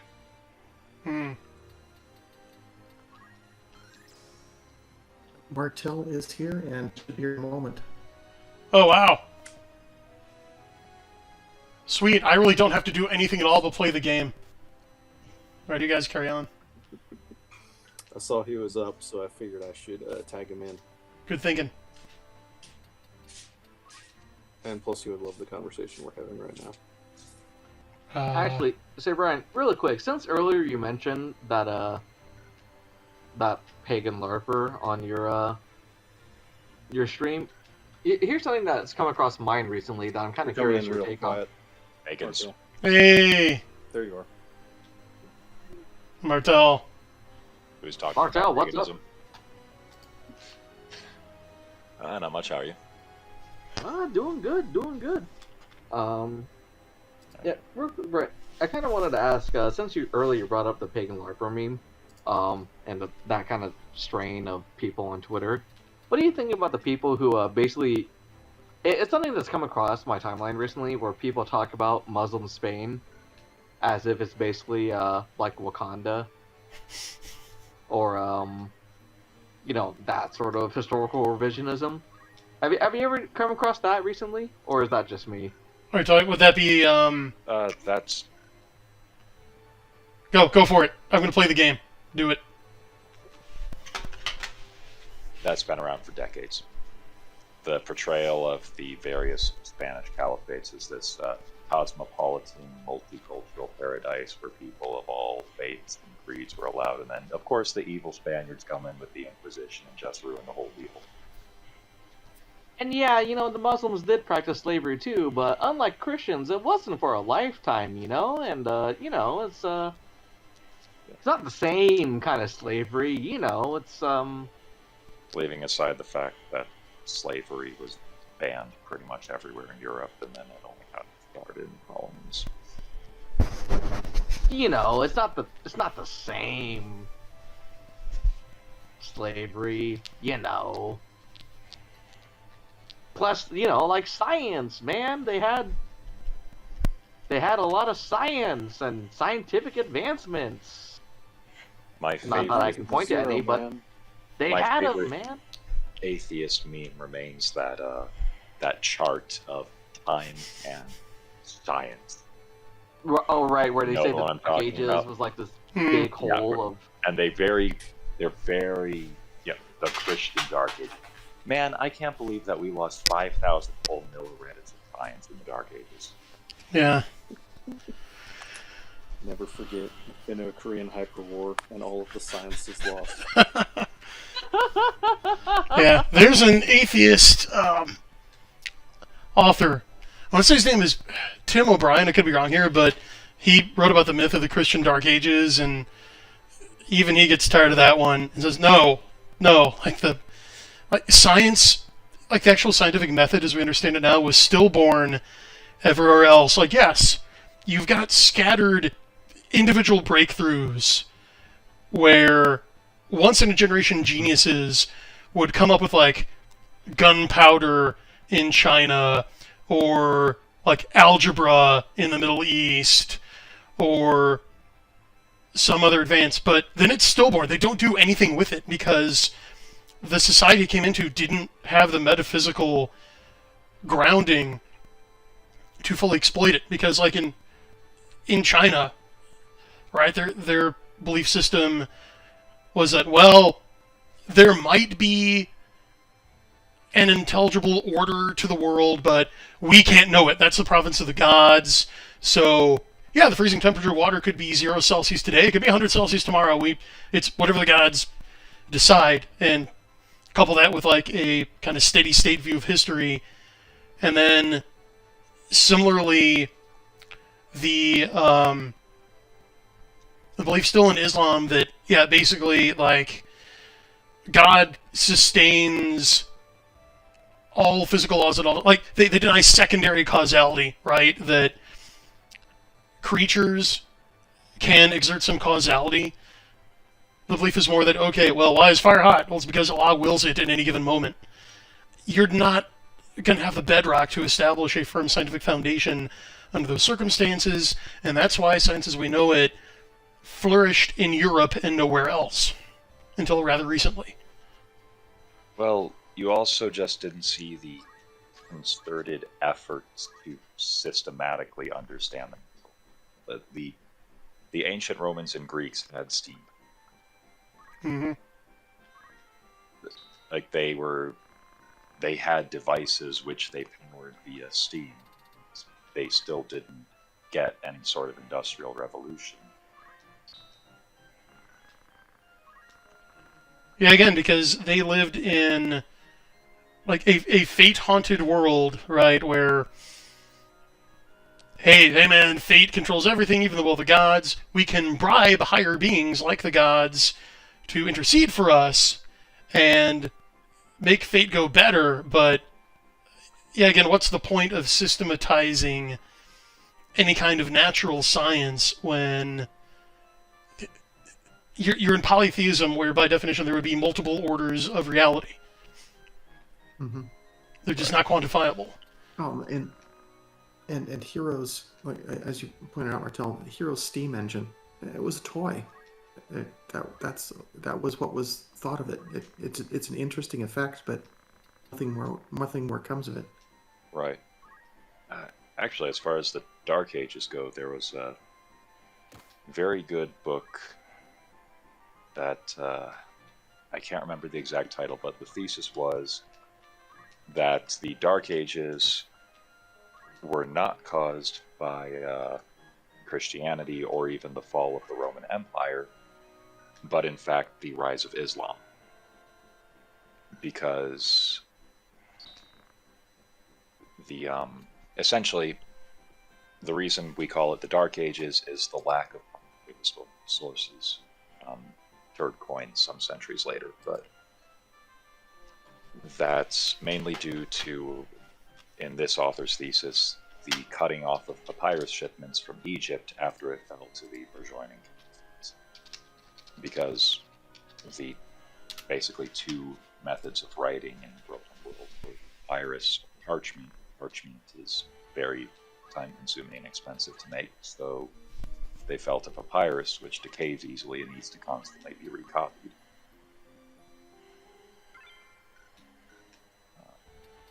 Interesting.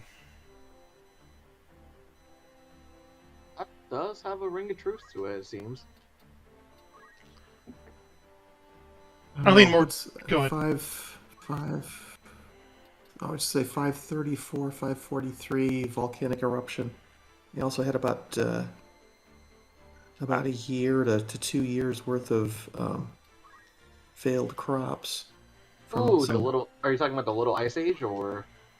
Well, yeah, that would have been the beginning of one of them. And the other, I could think the other one would have been, what was it, for 1400, 1200 or something like that. Like But right yeah. before the Justinian plague, right? Yes. I'm trying to think what volcano it was. I had to get to the internet to take a look, but essentially, more global warming than anyone could handle at that point in time. So the book I read was Mohammed and Charlemagne Revisited by Emmett Scott, itself a re-examination of the book Mohammed and Charlemagne by the Belgian historian Henri Guérin. Mm-hmm. Yeah, they pointed out that basically what happened in the fall of the Western Roman Empire was barbarian tribes moved in, settled down, decided that the Romans were living way better than they were in a barbarian tribal lifestyle, decided that they should just become Romans.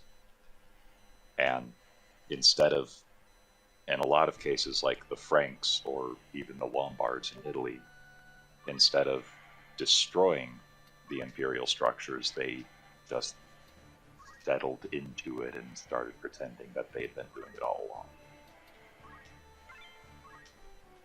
Yeah, Justinian was the one who ended up destroying a lot of the imperial structures.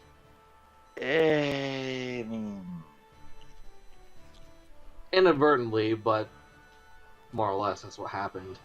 I'm gonna blame the Black Death for that more than anything else.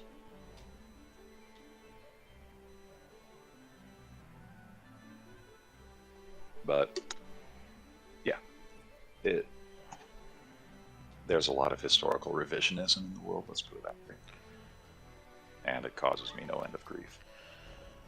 Oh, you should listen to the replay from Throw when we into were. that the fact that most people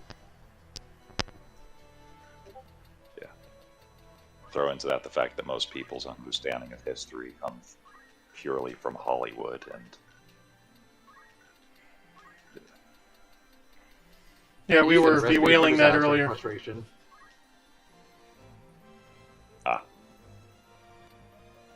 It's frustrating because I'd love to have like a world book style, like wave top encyclopedias of different periods of history to get a general understanding of everything, but I can't trust anything that's been put out there by the types of people that have the money to put those sorts of things together.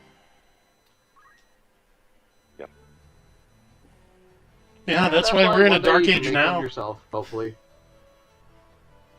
Mm-hmm. Yeah. Oh, yeah. I do. Yeah, I see folks talking about global warming. Instantaneous communication. Yeah, I see people talking about global warming in the I'm still chat. worried Yeah, about the hole in the ozone layer. and I don't want to go there. But every once in a while, you know how you'll see an article that says, "Oh, such and such a region, country, state, city is warming twice as fast as anywhere else on the surface of the Earth," right? right. Those places are all on land, okay? What is 70% of Earth's surface?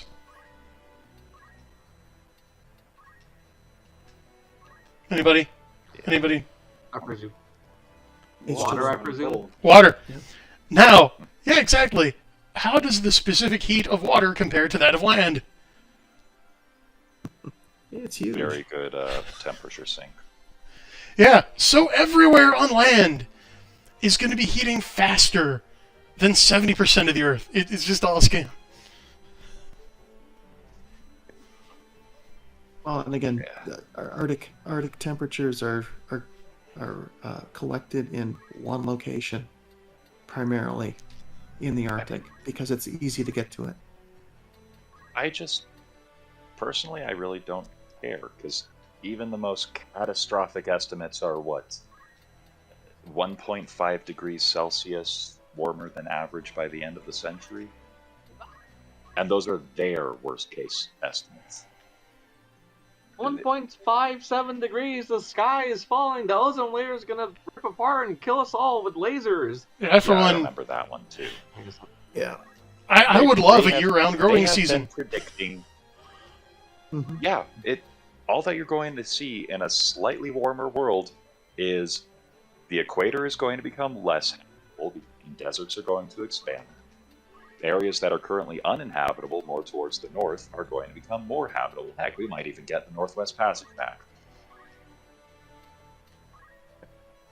If you go back to, what was it, 800 to 1200, when we were much warmer, you had Greenland open and growing crops. Yeah, Greenland was actually green when they named it. Yeah. And they were growing grapevines in England, making wine there year-round too. It's funny because historically, higher temperatures are correlated with human prosperity. Well, yeah, you need food. Yeah. And then the volcanic eruption that we talked about happened. The little ice age happened because global temperatures cooled because of the lack of sun coverage. And then the Black Death happened because famine happened. People were malnourished, and when you're malnourished, it weakens your immune system and makes you more susceptible to a pandemic and plague. But when you really get down to it, when people talk about global warming, they don't really care about global warming. They just hate the idea of human prosperity. Yeah, well, Like if you actually look at the proposals and even just listen to what they say and how they say it, they just hate people. That's why they don't want you to have babies. They just hate people. yeah, I consider myself an environmentalist, which makes the present state of the environmentalist movement. I'm running out of synonyms for maddening, but I mean, infuriating. Because I'm an environmentalist to the extent that I like clean air and clean water, and I'll even go a step further because I've studied it a little bit, like on the side for fun, and I enjoy things like increased biodiversity, right? Yeah. In a lot of want environments, and like clean air. keeping Asian carp out of the Great Lakes system, for example, right? Absolutely. Stopping invasive species, but Yeah, I want clean air, clean water, preserving biodiversity, and large tracts of wilderness area where we can allow species like wolves and buffalo and whatnot to just have habitats. yeah. But the whole idea that you have to stop eating meat, you can't have babies, you have to drive an electric car, right? Oh, the people- California, we just passed a bill that banned small gas generators, right? I saw And that. they're trying to ban like gas-powered motors for like leaf blowers and stuff like that. Meanwhile, they none of fly that's to actually going to climate help conferences anyone. on their Sorry, what was that, Martel? Let's let Martel have hearing. Hold on. Martel, what were you saying? Meanwhile, they fly to climate conferences on their jets. Like, they'll ban hand generators and fly around jets. They'll advocate for banning meat and going to a plant-based diet, and meanwhile, they're eating Wagyu ribeye prepared by their personal Worcester chef.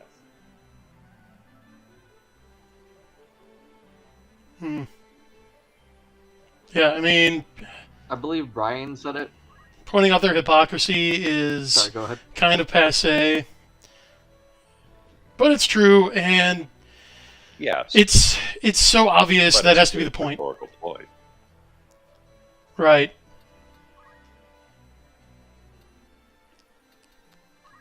I mean, it gets passé to people like us who are a little bit too plugged into this. But the average person who's on Facebook because they're fans. It can be useful. Right, I suppose I'm a little too extremely online. Guilty as charged. Yeah, but I Now- believe Brian is the one who said it best, where all these people who make these proposals to make us miserable, they'll always find a way to make principled exceptions for themselves. Yes.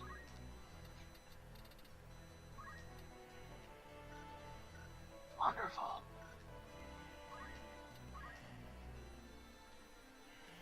Anywho, On a happier note, there's a full-blown 10th century Norman-style castle near my hometown, hand-built.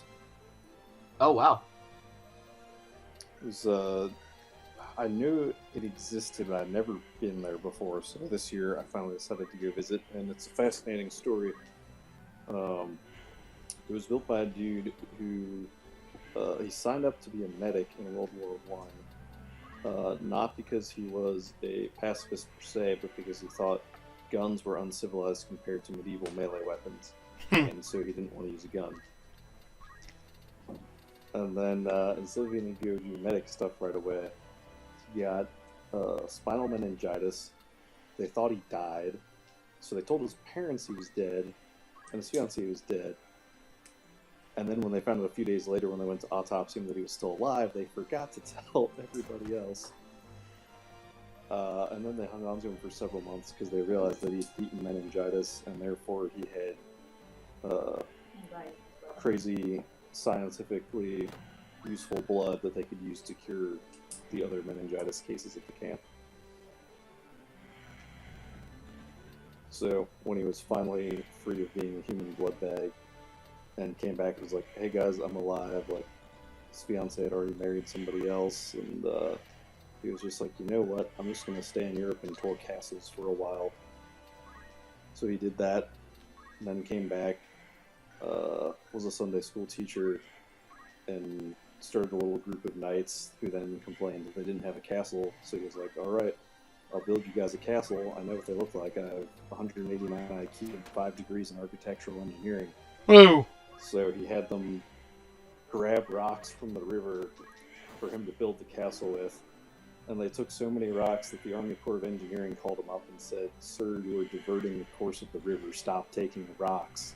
Ah, So then he started making bricks by hand using concrete and milk cartons. And then he would take all of his like old glass bottles and empty beer cans and put them in the center of the bricks to provide insulation on the inner sides. amazing. That's incredible. So he built a good chunk of the castle himself, and then he had his loyal following of basically like his proto Boy Scout troop, and they continued on after he died and finished more of the castle for him, where it stands to this day. What's that meme? Men will literally build a 10th century Norman-style castle instead of going to therapy. So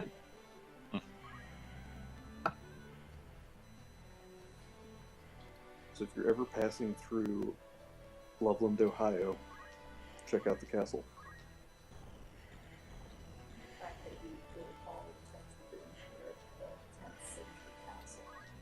Ohio, of all places. That's peculiar. Ohio is an interesting state.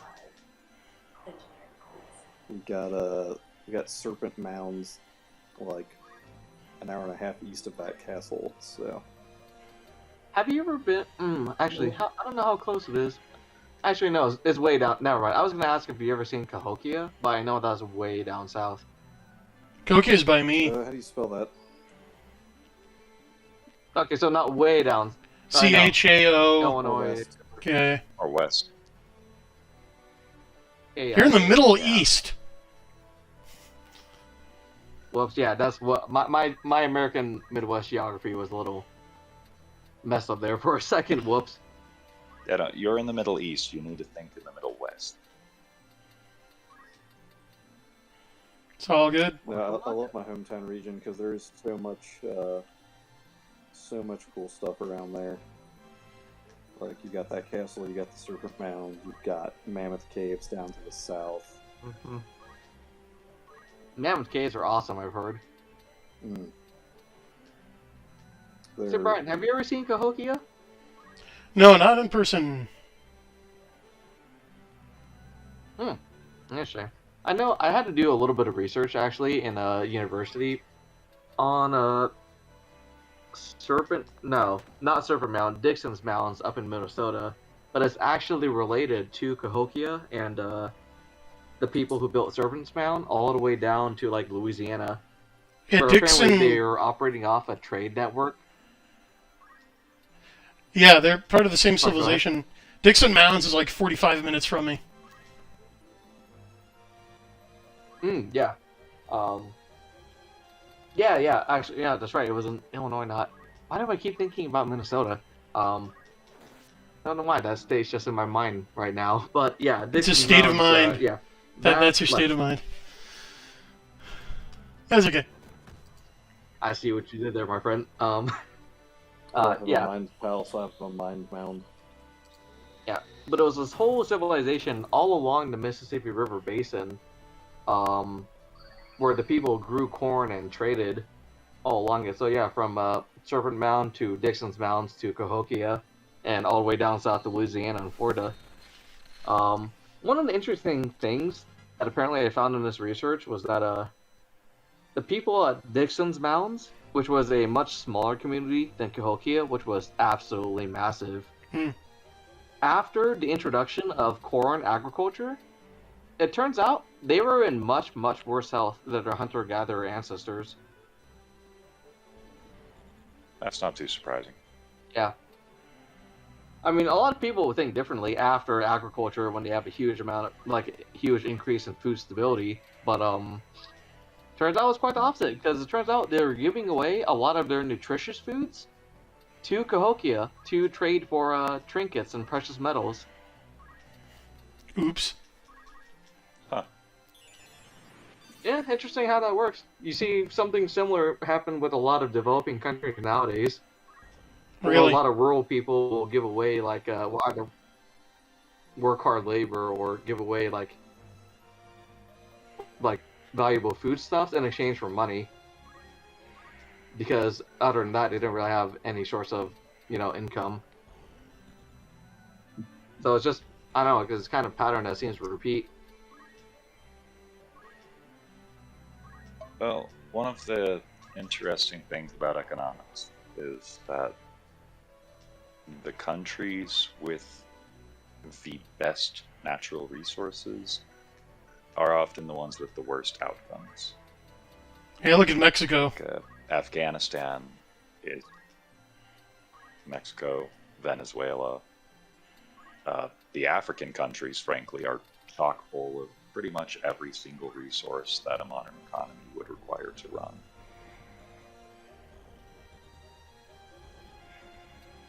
Yep. Whereas, say, Germany, not really a whole lot left there, natural resource-wise. It takes more than natural resources to run a nation state. Yep. And if you want to talk about dearth of natural resources, look at Japan. Yeah, Brian's right. The only natural resource they have in abundance was probably lumber, which is why they were so good at carpentry.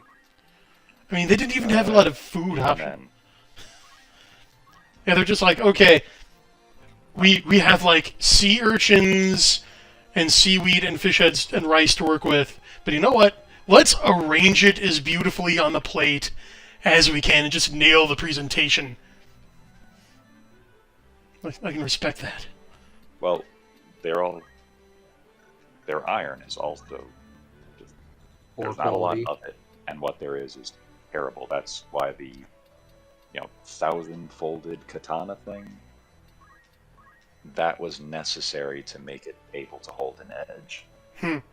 Yeah. And yet they still gave us a run for the money in World War II, which you have to Oops. respect. Oh well, still one. Any country which can give as much trouble to us as they did with, quite frankly, the terrible hand that they were playing. deserves respect. Here. What's great is that also, once we allowed the Nisei to fight for us on the Western Front, America basically had its own small group of fanatical Japanese Americans to send against the Germans. And the Germans weren't too happy about that. Yes, much respect to the 442nd, was it, right? Hmm. Yeah, much respect to them. They were hard chargers, perfect soldiers. Here. Yeah. Makes up for that little incident just after Pearl. Yeah. The Japanese pilot crash landed in one of the Hawaiian Islands.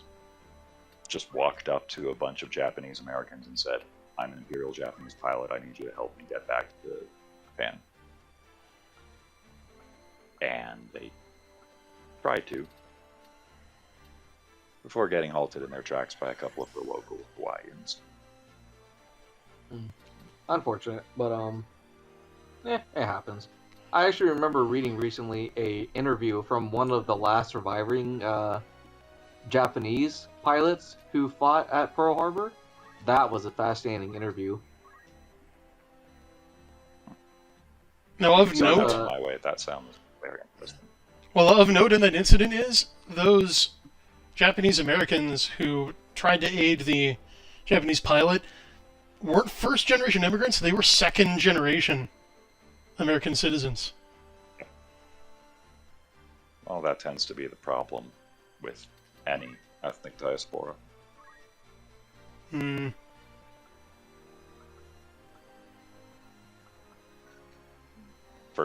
It's reversion to the mean, second generation, whatever. There's an Funny how that anecdote happens. that one of the higher-ups in Japanese Foreign Affairs sent like a letter to the Nisei living in America once the war had commenced, basically telling them, like, we don't want to ruin the reputation of Japan abroad, so while you're in America, please be good Americans and don't try and betray your host nation and make the Japanese people look bad. That sounds very Japanese. Yeah, Japan's reopening to the world was an interesting social historical phenomenon. If you want a good like videos on it, I recommend the channel Voices of the Past. It's a channel where the narrator goes into contemporary like first-hand accounts from people of the time and just kind of narrates it and gives you a picture of what the people thought was going on at the time, and like pulling really interesting like trends and factoids from the time. It's a fascinating channel. Voices of the Past. I remember reading about or in his video he talks about an incident during the opening of Japan when Tsar Nicholas II had a diplomatic visit to Japan. Someone tried to assassinate him over there.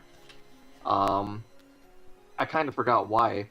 But I do remember also, while he was in the hospital, a random Japanese girl in Kyoto, I believe, committed honorable suicide in remorse for some stranger trying to murder Tsar Nicholas II. Wow. And she, like, or I guess that word was sent to Tsar Nicholas to try and prevent a diplomatic incident between Japan and Russia. Well, That also sounds very Japanese. Now just imagine that level of fanaticism, but in Catholic. oh, I do often. In another life. Inshallah. Amen. We have, there is somewhat of a hint of what that might look like from history. I actually reference it in the Comet Frame Exceed short story Anacyclosis. There was a Japanese imperial bureaucrat somewhere in Eastern Europe, and I think it was Chune Sugihara was his name, and he was, I believe, a Russian or Greek Orthodox convert, but he was a Christian, and against orders, he filled out like hundreds, if not thousands, of passes allowing Jews to flee the Nazis. Like, knowing Yes, that... I remember that story, Dave. Yeah, knowing that he would likely be executed. Although he wasn't, thank goodness, but... Yeah, I mean, he just destroyed his own career. He was like, okay, well, this is the right thing to do. And I'm going to do it diligently. And, like, cross every T and dot every I. And just do it. Yeah, I remember reading about that. Actually, he was even on the train leaving the country, whatever country he was in. I think it was either Czechoslovakia or Austria. He was literally like filling out passes and throwing them out the window of his train. Wow. 2 Jews who were trying to grab him, and he was like doing it as literally to the last minute. And his career was absolutely destroyed after that. Yep. And he didn't even he never talked about it. Actually, it wasn't even recognized until like the 1980s. Mm-hmm. Yeah, I think History Guy did a retrospective on him about 2 months back. Yeah. Israel recognized him as a righteous among nations, which is good. He earned that. Yeah. That's an impressive level of devotion. And anyone who'd be listening who would take issue with that, just go outside. Like, seriously. These are innocent civilians we're talking about. Yeah. Yeah. And the point is... He saved The degree thousands of- people. Yeah, the degree of self-sacrifice. Yeah, go ahead. Don't even get me started on the whole Holocaust thing. I'm not going to because we're on YouTube. Yeah. Suffice it to say, he saved thousands of men, women, and children from a horrible fate. At the cost Exactly. of his own future and prosperity. Yes. Like I said, very admirable, incredible level of devotion.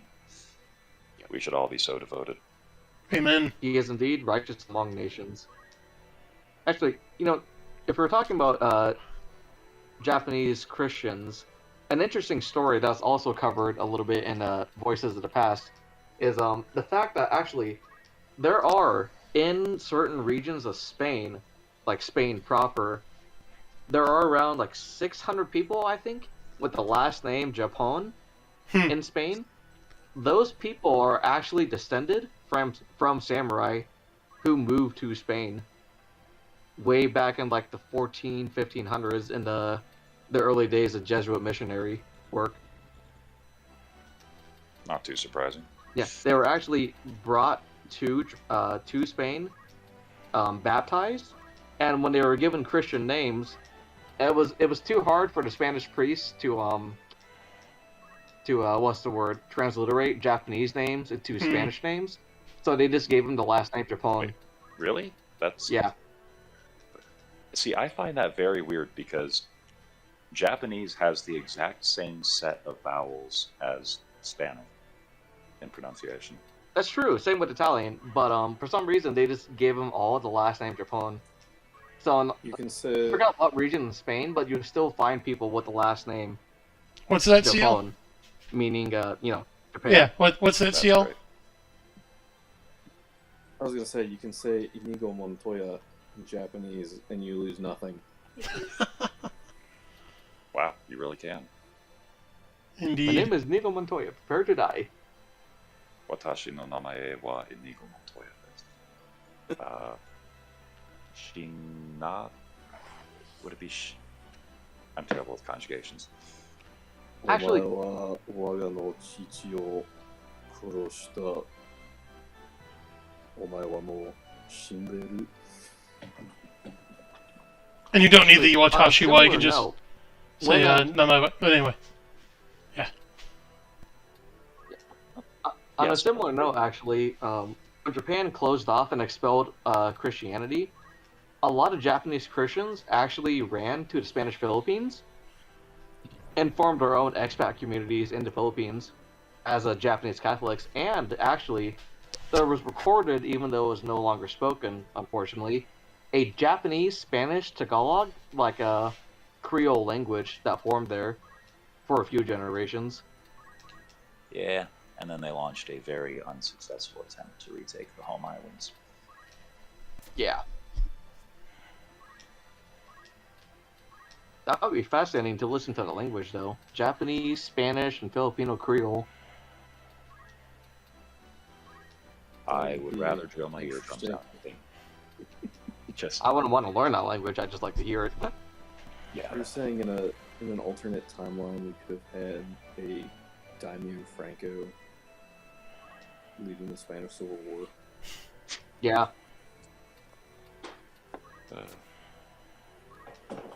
And there was actually It more just- than. Sorry, go ahead. No. Go ahead, Crusader I Saracen. was gonna say there was more than one. I still need to go ahead. Okay, sorry. No, I was no, gonna that's say, fine. there was more than one Spanish mission where they brought Japanese noblemen and samurai to Rome to meet the Pope, and one of them they had to pass through Mexico. And I remember reading, because it was a first-hand account, it was the grandson of an Aztec nobleman, right? Because this was not long after the Spanish conquest of the Aztec Empire, where apparently the Japanese samurai got into a bar fight with the Spanish conquistador and stabbed the Spanish conquistador over a matter of honor. Which sounds like something out of Deadliest Warrior, samurai versus conquistador. Hmm. Don't quite know how the bar fight ended, but I guess the samurai won, which was particularly funny. And actually, one of the most fascinating pictures I saw was a Japanese embassy that is like a troop of samurai, like 30 of them, who were meant to go tour Europe and make diplomatic connections. This was in the mid-1860s, like 1866, I think is when the photo was dated. And it's a troop of Japanese samurai in their traditional garb with the wide straw hats in front of the Sphinx in Egypt. That's awesome. Yeah, it was one of the most fascinating pictures I've ever seen.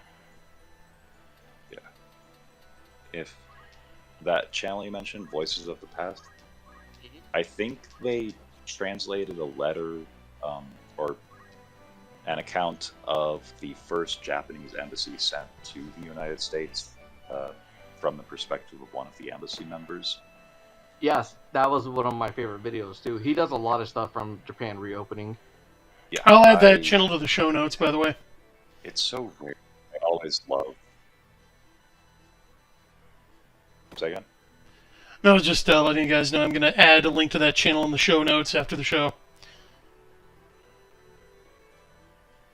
Oh shoot, these are the guys that did the Do Dog-Headed Men Have Souls letter. I'll have to watch that one. I But think you sent yeah, it to me. it's so difficult to find, but I really do love seeing an alien culture's view of the United States from their own perspective. Like that Chinese movie that just came out about the Chosen Race. I would honestly love to watch that. I'm sure it's terrible. I'm sure the propaganda is ham-fisted and over the top, but I'm just curious about what another culture's propaganda looks like. Oh, dude, you should watch T-34. It's probably blatant Russia propaganda, but it's a fun little tank movie. In my experience, Russian war films tend to be less propaganda and more just about how terrible war is. Actually, there was a very good, also Russian tank film called White Tiger. Climax was practically a western.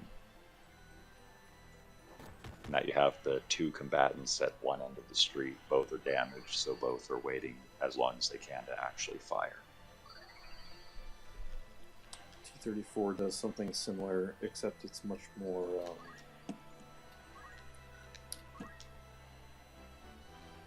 It gets a little more over the top, I think, with how they choose to resolve it. Yeah. Russian propaganda is pretty boring, honestly. They started calling everyone they didn't like fascists back in the 20s, and they have never stopped. If They you want, call Biden fascist, which he's not by any measure. But that's where we are. I mean, An argument could be made Well, in all the public-private partnerships. No, the Yeah, that argument is cannot true. be made. I'm gonna play devil's advocate there. But I mean, at he's most, it's a form of. Okay. I at see Brian's most, point of it's view. a form of totalism approaching more of the beliefs of Fabian socialism, if not, like, to coin some unholy phrase, Fabian syndicalism. I like it. Oh, it worked! Look, he's a frog. Ha! I'm gonna say if you want bad Chinese propaganda, just look at the movie Operation Red Sea, or was it Red Sea? Operation Red Sea. What's that about? It's a fictionalized account of a embassy evacuation they did in Yemen. Imagine that like a mild operation where they mixed that with Michael Bay on bath salts and combined it with a hatred of everyone else but China. This sounds hilarious, honestly. That's more or less Chinese propaganda in a nutshell. The thing about Chinese propaganda, right? When you look at the zeitgeist of China, they're more or less coming from point of view that they've been screwed by the last 150 so years of history, and they're out for revenge to take what they view as theirs. Yep. So if you look at it from that lens, like Operation Red Sea and any other Chinese war film more or less makes sense. It's not about love of China. It's about hatred of everything else but China. Yeah. You know, It comes from a place of like almost mean-spiritedness. Well, do you know what happened to the first British embassy to Imperial China? I imagine nothing good. Well, so the Brits brought a bunch of gifts from their home country, like items to trade, as an example of what opening up trade would do for China and Britain and enrich both countries, and the standard British thing. The Emperor of China had everything the embassy owned seized, graciously thanked the diplomats for their quote-unquote gifts, and informed them that since everything under heaven was already contained within his empire, Britain had nothing China wanted. So, in retaliation, the Brits got the entirety of China. Somehow that And sounds about right. The Chinese have never forgotten it. Yeah. But Well, I mean, that was they just the still start. have all of the arrogance of the Chinese back in the day piled onto the resentment of having gotten piled on by every great power for the last 150 years. Yeah. I mean, that's where resentment stems from, right? You believe you deserve more, but the way history played out, they didn't get it.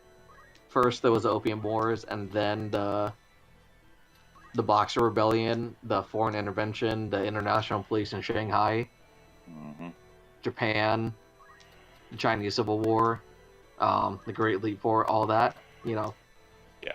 Admittedly, the last several century plus hasn't been kind to China, but yeah, when you just come at it from that point of view, Operation Red Sea and other Chinese war films make a lot more sense. Like that line about the Bourbons, they have learned nothing and they have forgotten nothing. Yeah. Actually, it's interesting. The one of the Roman embassies that also hit China, maybe it was an embassy or maybe it was just an independent trade mission from an enterprising merchant. But the Chinese recorded that a ship came from Rome, and they brought things like what was it they tried to bring? Apparently, the Romans started off with very expensive, nice things to trade with China, but on the way there, obviously, they had to trade it for supplies. So by the time they got to China, they didn't have that much left. So I remember the Chinese bureaucrats recording the trade goods that the Romans brought. And they apparently weren't too impressed with what they had. which I think is quite it's quite entertaining, amusing. Yeah. Like, Knowing the Romans, these by the end, they probably only had garum. yeah, apparently because China had this idea of a mirror empire in the other side of the world that mirrored their own wealth and greatness. So they were expecting some pretty neat stuff, but when they saw it, they were like, "Oh, maybe these Romans aren't that rich." Huh? That's a shame.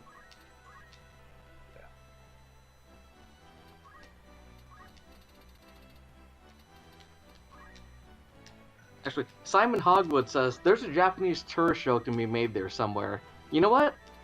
There is actually. I remember this Japanese ambassador who toured America. In his private writings, he remarked that America seems to be a very matriarchal country where women are held in precedence and esteem over men because men do things like hold open the door for women and hold their hand as they step out of a carriage and pull out their seat for them. He says that the men seem to dote on the woman constantly instead of the woman doting on the men and their parents-in-laws. Fascinating. And this was, of course, in the 1860s, 1870s. So, I don't think anyone's ever accused 1860s America of being matriarchal in any serious way.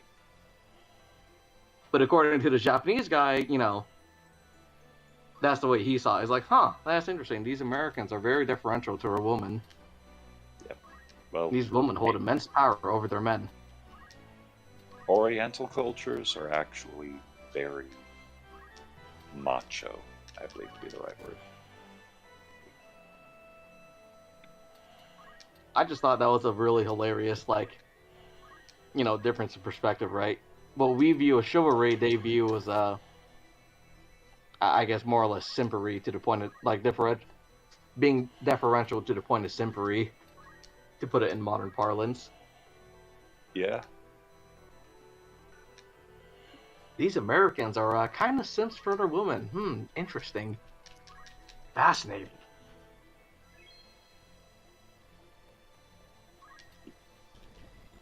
And that ambassador was particularly interesting because he actually got to meet President Ulysses S. Grant.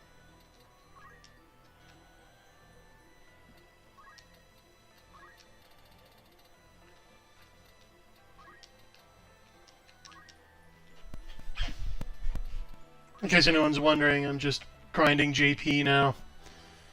I'm not quite at the point where I can get my JP machine up and running, but I am close.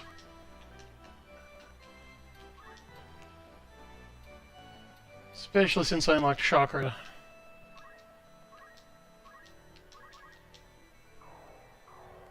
It's just free healing.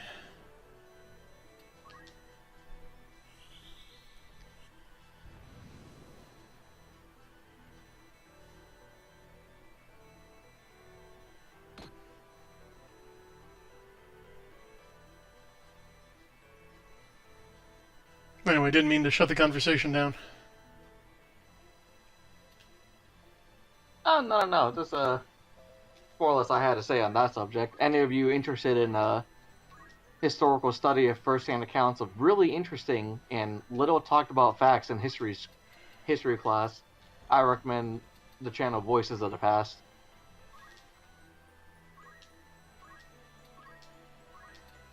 But, yeah, that's more or less all I have to say on that particular subject. But, Yeah. actually, say, Brian, silly question.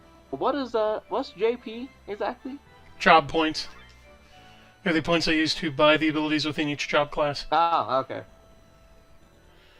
Yeah, you generally Okay, so skill points, want essentially. to raise those more than XP. You really only want to raise experience to the point that you level up your jobs enough to unlock the other jobs, because that is how new job classes get unlocked. It's by rising in level in more basic jobs. But the JP is where it's really at, because that's how you, like you said, that's how you learn skills, and the enemies level up with you, which is not always good. That is when stuff like red Chocobos show up. The ones that shoot fireballs? The ones that shoot fireballs, So yes. this game actually has enemy scaling. Oh, yeah. Nice. Like, we just had a dragon show up a couple battles ago. Very nice. I found that's always the in terms of game design, I found it's usually where games stumble, the scaling towards the end. Hmm. This game is criticized for being a bit uneven, actually.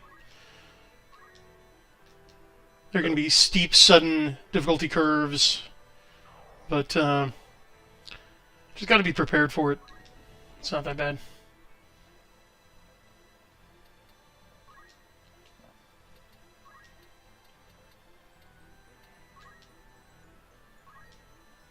Brian, do you mind if I show somebody else's book on your live stream? Not at all. For those who like Brian's high strangeness stuff, I just got Owen Cyclops' Channel 1 in the mail a couple days ago, and it was fantastic. Oh, please describe what that sounds is. Excellent. It is his first collection of all of his comics in print. Well, not all of his comics, but a selection of his comics in print. And he's got, for those who don't know Owen's style, he was basically an esoteric druggie who then had his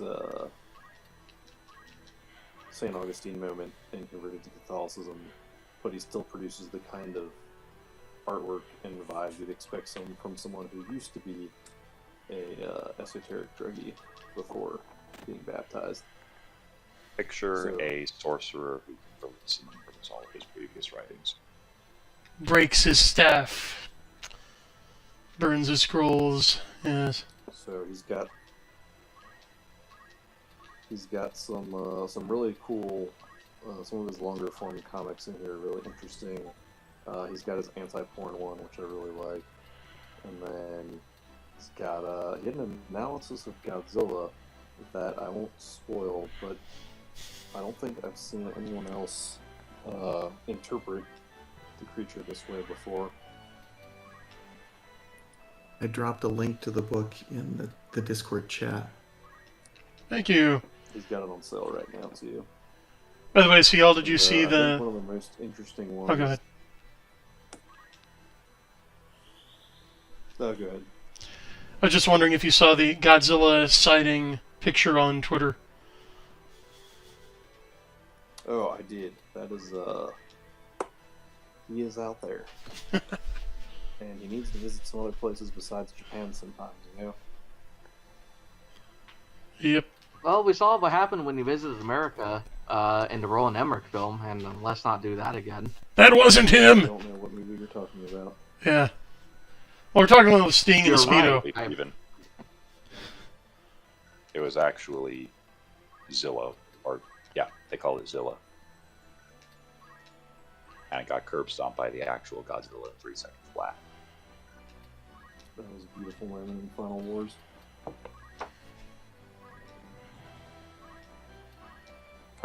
But some of the other cool long-form stuff he's got in there is he's got a story of when he accidentally invented a cryptid that may have come to life in reality.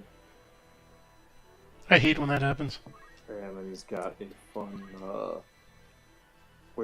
so I was Googling this stuff earlier today to try and figure out if this was like a real, like, little bit of history he was narrating, or just a very, like, verisimilitudinous short fiction piece he had cooked up. There was a comic on Dexter Young, American physicist and religious scholar, whose belief was basically that the disorder and irrationality of the quantum realm was due to its separation from God, and that basically quantum physics is weird the way it is because of the fall. He's I not buy wrong. that. But typing his name, the company he's alleged to have worked for, or the titles of his books doesn't show anything up on DuckDuckGo. Hmm.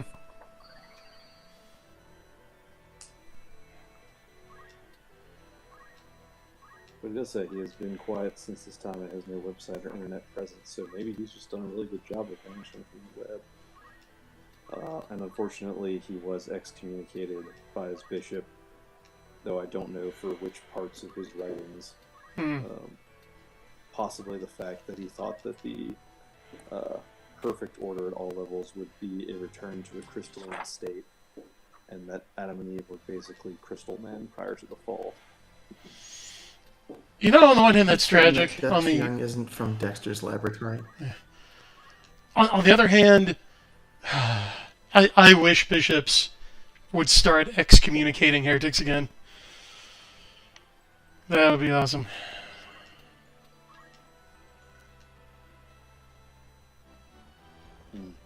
Yes. Yes. It's what they're there for. Just I agree with this. What's the other hand supposed to be?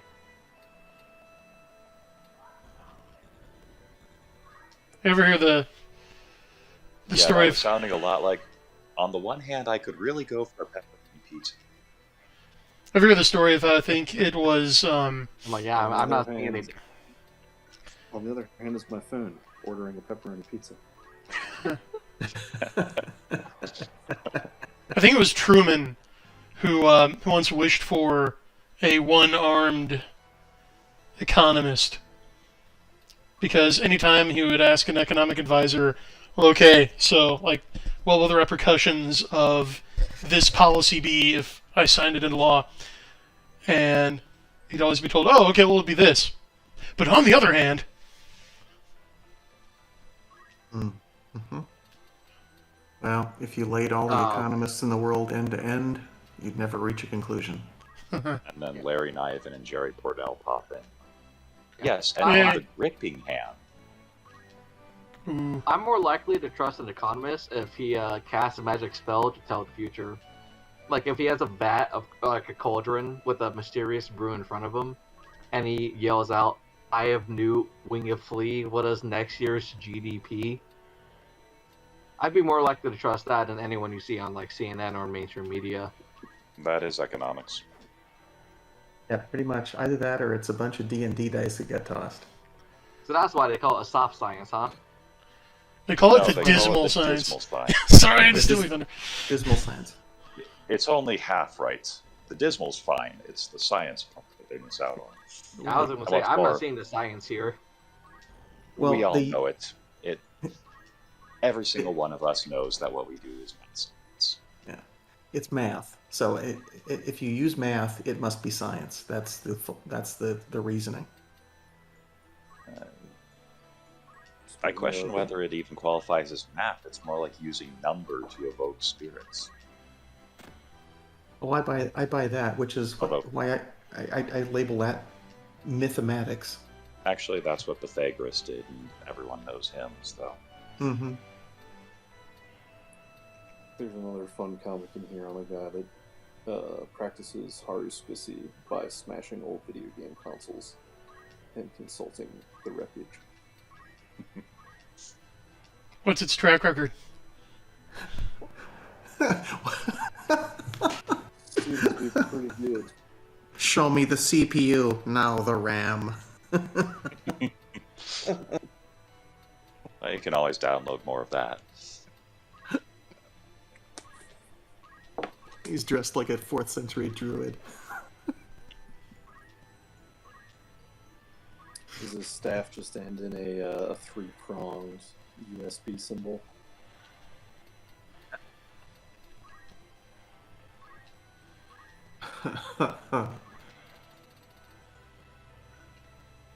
Why is one of your teeth painted blue, Sir Druid? Hmm.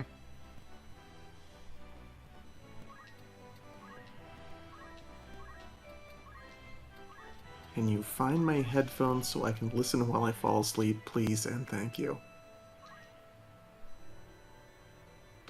Oh, that's my wife in the chat. Hang on. Sorry, I don't see him around here. Although I have many pairs I can't get them to you.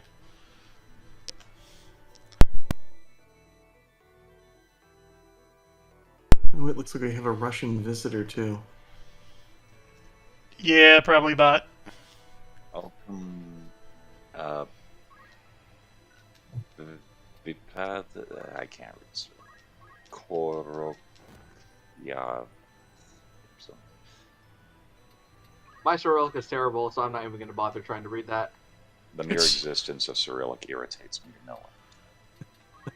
It sounds like you're Because trying to it's cast an a unholy spell. hybrid of Latin and Greek, written by a Greek monk who knew Greek and Latin. So when he decided to introduce a bunch of illiterate tribes to writing, why would he not simply use the Greek or Roman alphabet? Apparently he thought they needed their own Was not shoved thing. into enough lockers at the monastery. Hey, Caroline, that's Saint Cyril you're talking about. Yeah, he didn't even do most of the work. It was the other monk. His Methodius. brother, right? 30. Yeah. I'm glad we all know that. Well, What some does of it us say now about us know that it. we all know that? But it's like, you are Greek monks from the Byzantine Empire. You have the chance to do what Romans do and spread superior Roman culture to everyone. But no, you're going to come up with an entirely new system of writing which will serve no functional purpose other than confusing future generations of linguists. Oh, so Esperanto 1.0. Do you think perhaps they were compelled by the curse of Babel? Hmm. I mean, Cyrillic is nothing. Have you ever seen Cyrillic like cursive? There's what? Or Cyrillic like penmanship? Yeah. Cyrillic cursive, it's one of the most horrifying things I've ever seen. I could I not thought you fathom were how a calling human it being as can well. read it and distinguish between the individual letters. Okay, as you can see now, I have the That's frog a completely chance to trapped. get- There is no escape. So basically, I can just keep doing this forever. just heal forever. Yep. Nice. I could seriously do this all night and just get, like, infinite JP. I'm not gonna go that far. Oh, speaking of spreading superior Roman culture and all that, I have a compromise to offer. Mhm. We go back to banning all translations of the Bible in Vulgar as soon as we proclaim the restoration of the Roman Empire and mandate Latin as the official language for speaking. Ite!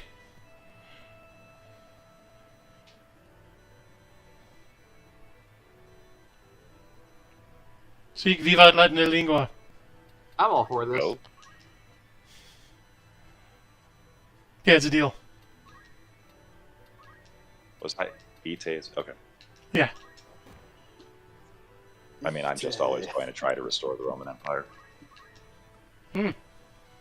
We are Romans, This is is what a we do. command, isn't it?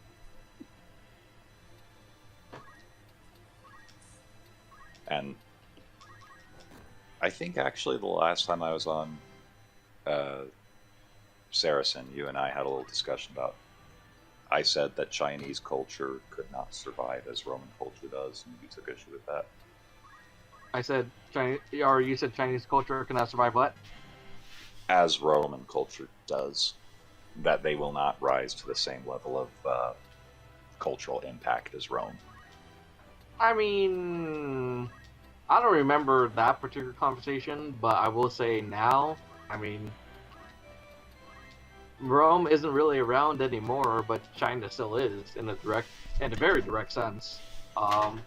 And yet, I would argue that Rome never truly died, because every single European country has pretended to be Rome to some degree or another. I mean, yeah, they pretend it, but they're not Rome. Versus China, which still is China. They've been occupying the same spot for the last. I mean, they're the same people who speak the same language. I wouldn't. It's not really occupying the same spot. It's just that's just But how I mean, many I kind of see what dynasties you mean, have but they at the same gone time, I'm like, through? Yeah. Whereas Rome, the Roman Empire didn't end until 1453. But even after that, well, I would argue that it actually didn't end until 1721. But even after that, the influence of Rome is sunk so deep into Europe that it will never. You cannot separate them at this point. To So you end don't- Rome would mean the end of Europe, and vice versa. So, Martel, you don't accept the Tsarist claims to be the fourth Rome?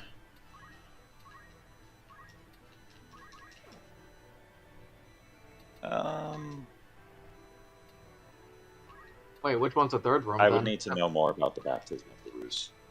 Hmm. I thought the Tsars were supposed to be the third Rome. No, That's the HRE. Yeah, because... Alright, you've got the original... The fourth Rome. Why are they using Cyrillic? Yeah. Well, the order I heard was, you've got the original Roman Empire, okay, then of course the Byzantine Empire, then the Holy Roman Empire, and then Tsarist Russia, Holy Russia. So by some counts, that's four. And the HRE was officially dissolved in 1721. Tsarist Russia officially ended, 1917? Mm-hmm. When did he abdicate? I think it was 1917. Yeah. Okay. I mean, they certainly claimed the mantle, but unless there was a direct handoff of power, and I believe that the last Byzantine emperor actually willed his empire to the Bourbons. I mean, I know for a long time the Tsars of Russia claimed dominion over Rome because they were named protectors of Christians in the Ottoman lands, and was it Saint Vladimir the Great married Emperor Basil II's sister, so that's they can claim their direct lineage from. Okay, I'm Roman gonna kill the frog emperors, now. too. At least that's what I've always heard. Okay. But you still got the issue of the last Byzantine emperor, I believe, having willed his empire to the King of France. Which would make the current heir to Rome Louis the 22nd. Yeah, the problem with will is someone can will something to you, but no one's going to recognize Louis II's claim if he says he's the Emperor of Rome. Well, no, but now we're getting into a discussion of de facto versus de jure titles, and that's really a feudal succession, I mean, which is what we are discussing. So, I mean, first you'd have to reestablish Rome as an actual entity. one day. We'll see. I mean, the World War One actually, and it's interesting that World War One ended any country or entity that could still claim to be the successor of Rome, right? The Ottoman Empire, gone. Austro-Hungarian, which was a successor to the Holy Roman Empire, gone. Imperial Russia, gone. So World War One ended all three possible successors who at one point vied to be the legacy Once of Rome. again, in a strictly de jure sense, yes, de facto, culturally, Europe is and remains Rome. And I mean, America as well. I see what you mean, but you're kind of, I don't know, I think you're kind of just stretching there. At least insofar as you're talking like Rome is still around, but China won't be. I mean, the people No, I'm who saying are China in China won't have the impact because the successor states to Rome conquered the world. China has no interest in inspiring successor states. I mean, sure, but I mean, how are we measuring impact here? Just like by land area, by number of people? There we So we're go. talking number. Propagation. Language, history, blood, whatever metric you want to use. I mean, sure, I guess, but like I said, the thing is, the key difference is, and this is one you can't really overlook. You can say that America and Europe is Roman all you want, and sure, they speak a lot languages descended from Latin, but China still speaks Chinese, and they have for longer than Rome. They're like for longer than Latin's been extinct. It's not. It's still Like, the no one official speaks language Latin of today, one at least canton for in unbroken- Switzerland. Latin is We not a dead also language. still have an institution which stretches all the way back. We Really? also still have an institution that stretches all the way back to, officially, what, the time of the Third Roman Emperor? Yeah. I mean, true, and it's well. First of all, I did not know that there's actually a canton of Switzerland that still speaks like a direct line of transmission to Latin. Yep. That is fascinating to me. I will have to look into that. Thank you for that. Me too. You're Um, welcome. I will also weigh in and say But that. still, like one. Well, really quick, if you want a metric, the Church of Rome is currently conquering China. At least the people. I mean, that's quite a legacy. That is precisely what I was. That's precisely the institution I was mentioning. Yeah, I think we And caught the that. various successor states to the church. Just saying. Well, that much is true. God willing. Amen. As far as the church conquering China. But the funny thing is about the church, or not the church, but just religion in general, when it intermingles with very old, different cultures, it's going to be interesting to see the different forms that Chinese Christianity, like the various permutations, so to speak, of Chinese Christianity in the years to come, when it mixes with Yeah. Chinese ancestor worship and like rituals and whatnot. Well, they're going to have a bit of an advantage in that we already went through most of the major heresies in the Roman days. Though, Mm-hmm. unlike the early church, we can just point to the Nicene Creed or the Athanasian Creed and say, end of discussion.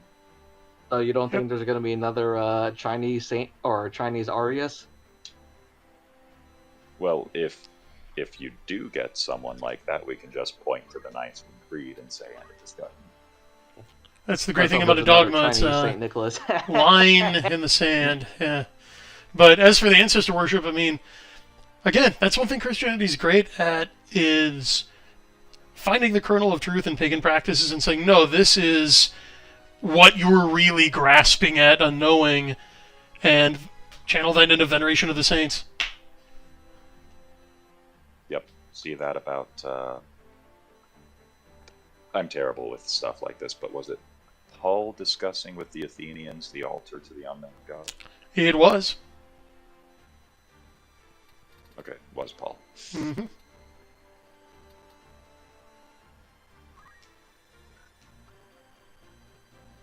Yep. That's going to be interesting to see, though. Well, let's see. Oh, let's check in the chat. It's been a little bit. Mr. Da-da-da. Walker is... Putin will restore the monarchy sooner or later, contra many of his detractors. He wants to restore Imperial Russia, not the Soviet Union. Well, it would certainly solve a problem which he faces simply on the basis of the government. And that I see. Putin is a dictator in the original Greek sense. Hmm. A single person in charge of the entire country. And the main weakness of a dictatorship, vice any other form of autocracy, is succession. Mm-hmm. Like, the best example in modern times of a successful dictatorship is Franco, and look at what happened to him. Yeah. Survived to old age, peacefully handed off power to a democracy, and 40 years later, the king embezzled $15 billion out of the state treasury, and they're disinterring him because they hate him. Franco, that is. Mm-hmm. Still dead, by the way. So, Mm-hmm. yeah. So if Putin were to basically hang on to power for as long as he can, and then proclaim the restoration of the Tsardom and hand things over to the Grand Duke of, I think, Novgorod or whatever, that Romanov who got married with, and this is the part I found interesting, a delegation from Putin's government attending the wedding, that would neatly sidestep the issue of succession. Yes, it would. By the way, to get back to something earlier, I'm curious, since it was requested partly on your behalf, Martel, did you see the K2 High Strangeness article I wrote on Kairos? I did. Oh, good. Excellent stuff. Glad you thank you. didn't miss it. That is not one you want to miss. Yeah, I also saw your Twitter thread about the Oracle bones and such, which made me very happy. Oh, good. Yeah, again, I saw the chance. I saw that historical revisionist. So, like, well, the Greeks wrote or who was it that he said, yeah, like the entire Old Testament is a forgery. It was, like, written in Greece, like in the 4th century BC, and like, okay, here are fragments of the Book of Numbers from like 2,000 years before that. Yeah. Then he's like, well, a fragment doesn't prove anything. Like, yes, it does. When you say, written in its entirety. If we are going to examine the entire historical record, which I'm going to call mid-aughts atheists demand we examine the Bible, we're going to have to conclude that Julius Caesar, Alexander the Great, really every single historical event from 2500 BC to approximately 900 AD never actually. Yep.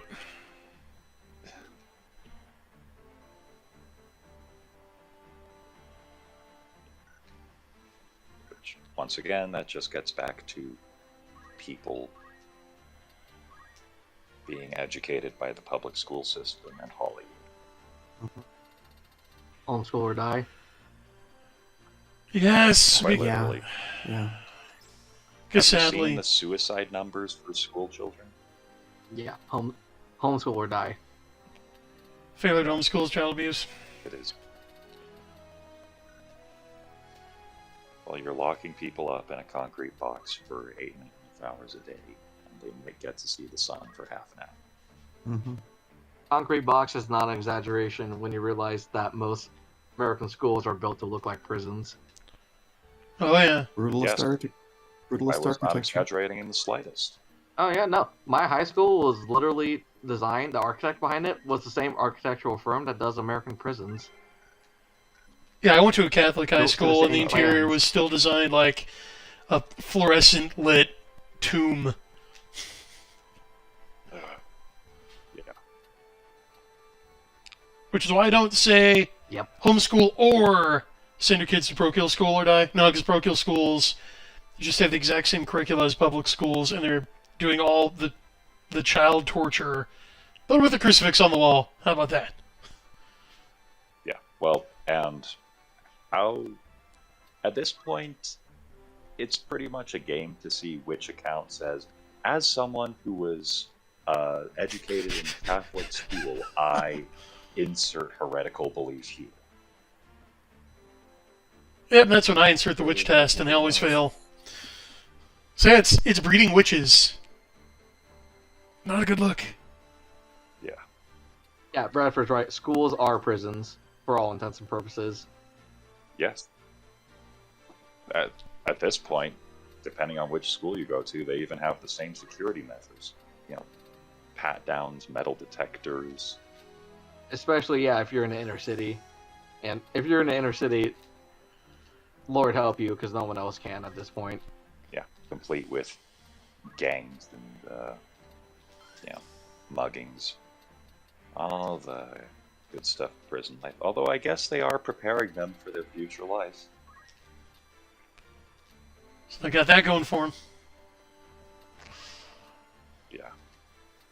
Is that really what I would call? Is that really what you would call a bonus? No. Well, from the perspective of mission accomplishment. Yeah. It all depends on what the mission is.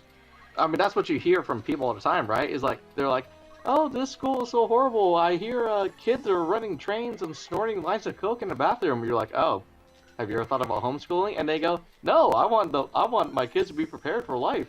Free. Socialization. And you just can't help but stare.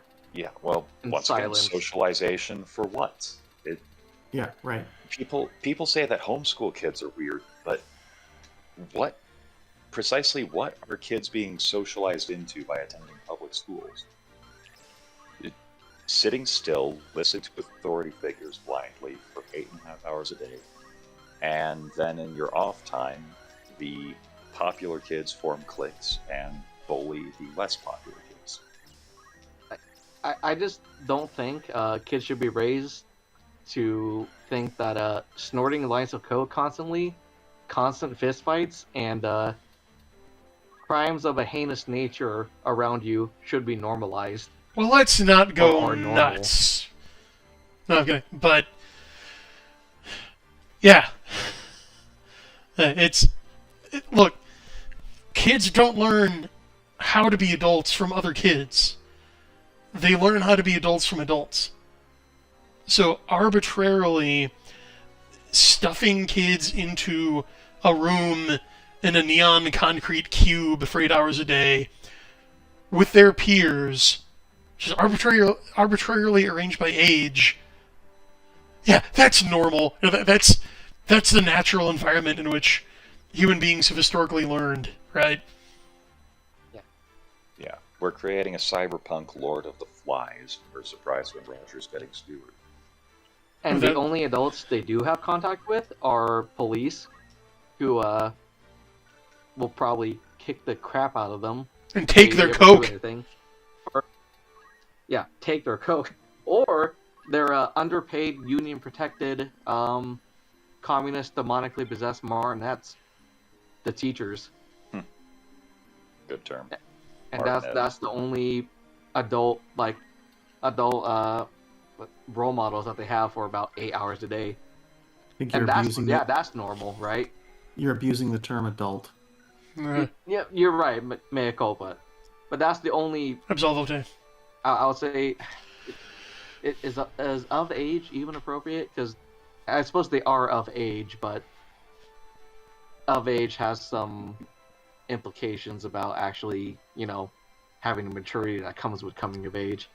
Yeah. Regardless, you know what I mean. That's the I only keep older forgetting if I saved or not. I'm gonna do it one more role time. models that they have. And let's not even get into Alright. the, shall we say, abuse rates of public school teachers with their charges. Oh! Yes. Almost all That's, female-driven, strangely enough. Oh yeah, and it's Oh boy. like 2 to 5 times higher than the confirmed cases of clergy sex abuse. I wasn't going to be the first one to bring that up, but yes. Well, I'm glad to be I the think first one it's- to bring that I up. think it's even higher if you take a look at the Department of Education report from 2004. Oh, I always like being conservative to give the other party some wiggle room, and then just come back with, oh no, wait, it's actually 10. Sorry, correction, Yeah. I was wrong. I think the erred. number. I think the number is something along the lines of Catholic Church 200, public school staff 29,000. Yeah, that's probably right. Is this by rate or absolute? Absolute relative to the meta study they had done. Oof. Yeah, oof indeed. If we're being brutally honest here, and I am not one to flinch from evaluating my co-religionist behavior with brutal honesty, because it's the only way you learn, right? The public schools do have a pedophilia problem. They have a child abuse problem, and in the case of the female teachers, a statutory rape problem. The Catholic Church has a problem with men of the cloth of a certain orientation, shall we say, because if you look at the ages of the victims, it's not actually pedophilia. It's more targeting adolescents, like minors, to be sure, but mostly like 80% are adolescents.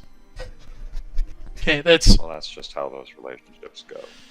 indeed. So that is why it's always hilarious when people suggest, oh, well, to solve the priest-sex abuse problem, you need to remove the discipline of priestly celibacy. Or, like, let married men be priests. Which is a position I actually support, but not for that reason. But I mean... Worked out all right for us. Yeah, but I mean, St. Peter was married, right? Come on. Mm-hmm. I mean, I know the Orthodox priests can be married, but they have to be married before. Oh, David Stewart's in chat. Hey, welcome. But Isn't that the same rule for Catholics too? Like, if you're already married, you can still become a priest in extraordinary circumstances, or am I? No, there are married Catholic I priests, believe that's in some of our Eastern rites. and in the Latin Rite. Like I knew at least one Latin Rite priest who was married. Yeah, but again, if even allowing married clergy is not going to prevent the particular form of abuse which we saw in the last couple of decades, which it's always amusing watching people trying to contort themselves into mental knots, explaining how it's terrible, and also this has nothing to do with homosexuality whatsoever. Mm-hmm. here, here. Well, I mean, I think for all his faults, Mark Shea called it right when he said that the time is coming when the Catholic Church will be criticized for not committing enough pederasty, for not celebrating it. Yeah. I give it about 8 years. Really, if you look at the news cycle and all the headlines coming out, I give it about 20 minutes. Like Brian, I try to be conservative. Because, well, you know the Let's Go Brandon thing? Yeah. So a couple days ago, I was saying that I hate it because we all know what's being said. 5 months from now, that'll get you fired, and in another 5 months, it'll be treason. Hmm. They made it treason 20 minutes after they said that. Yeah.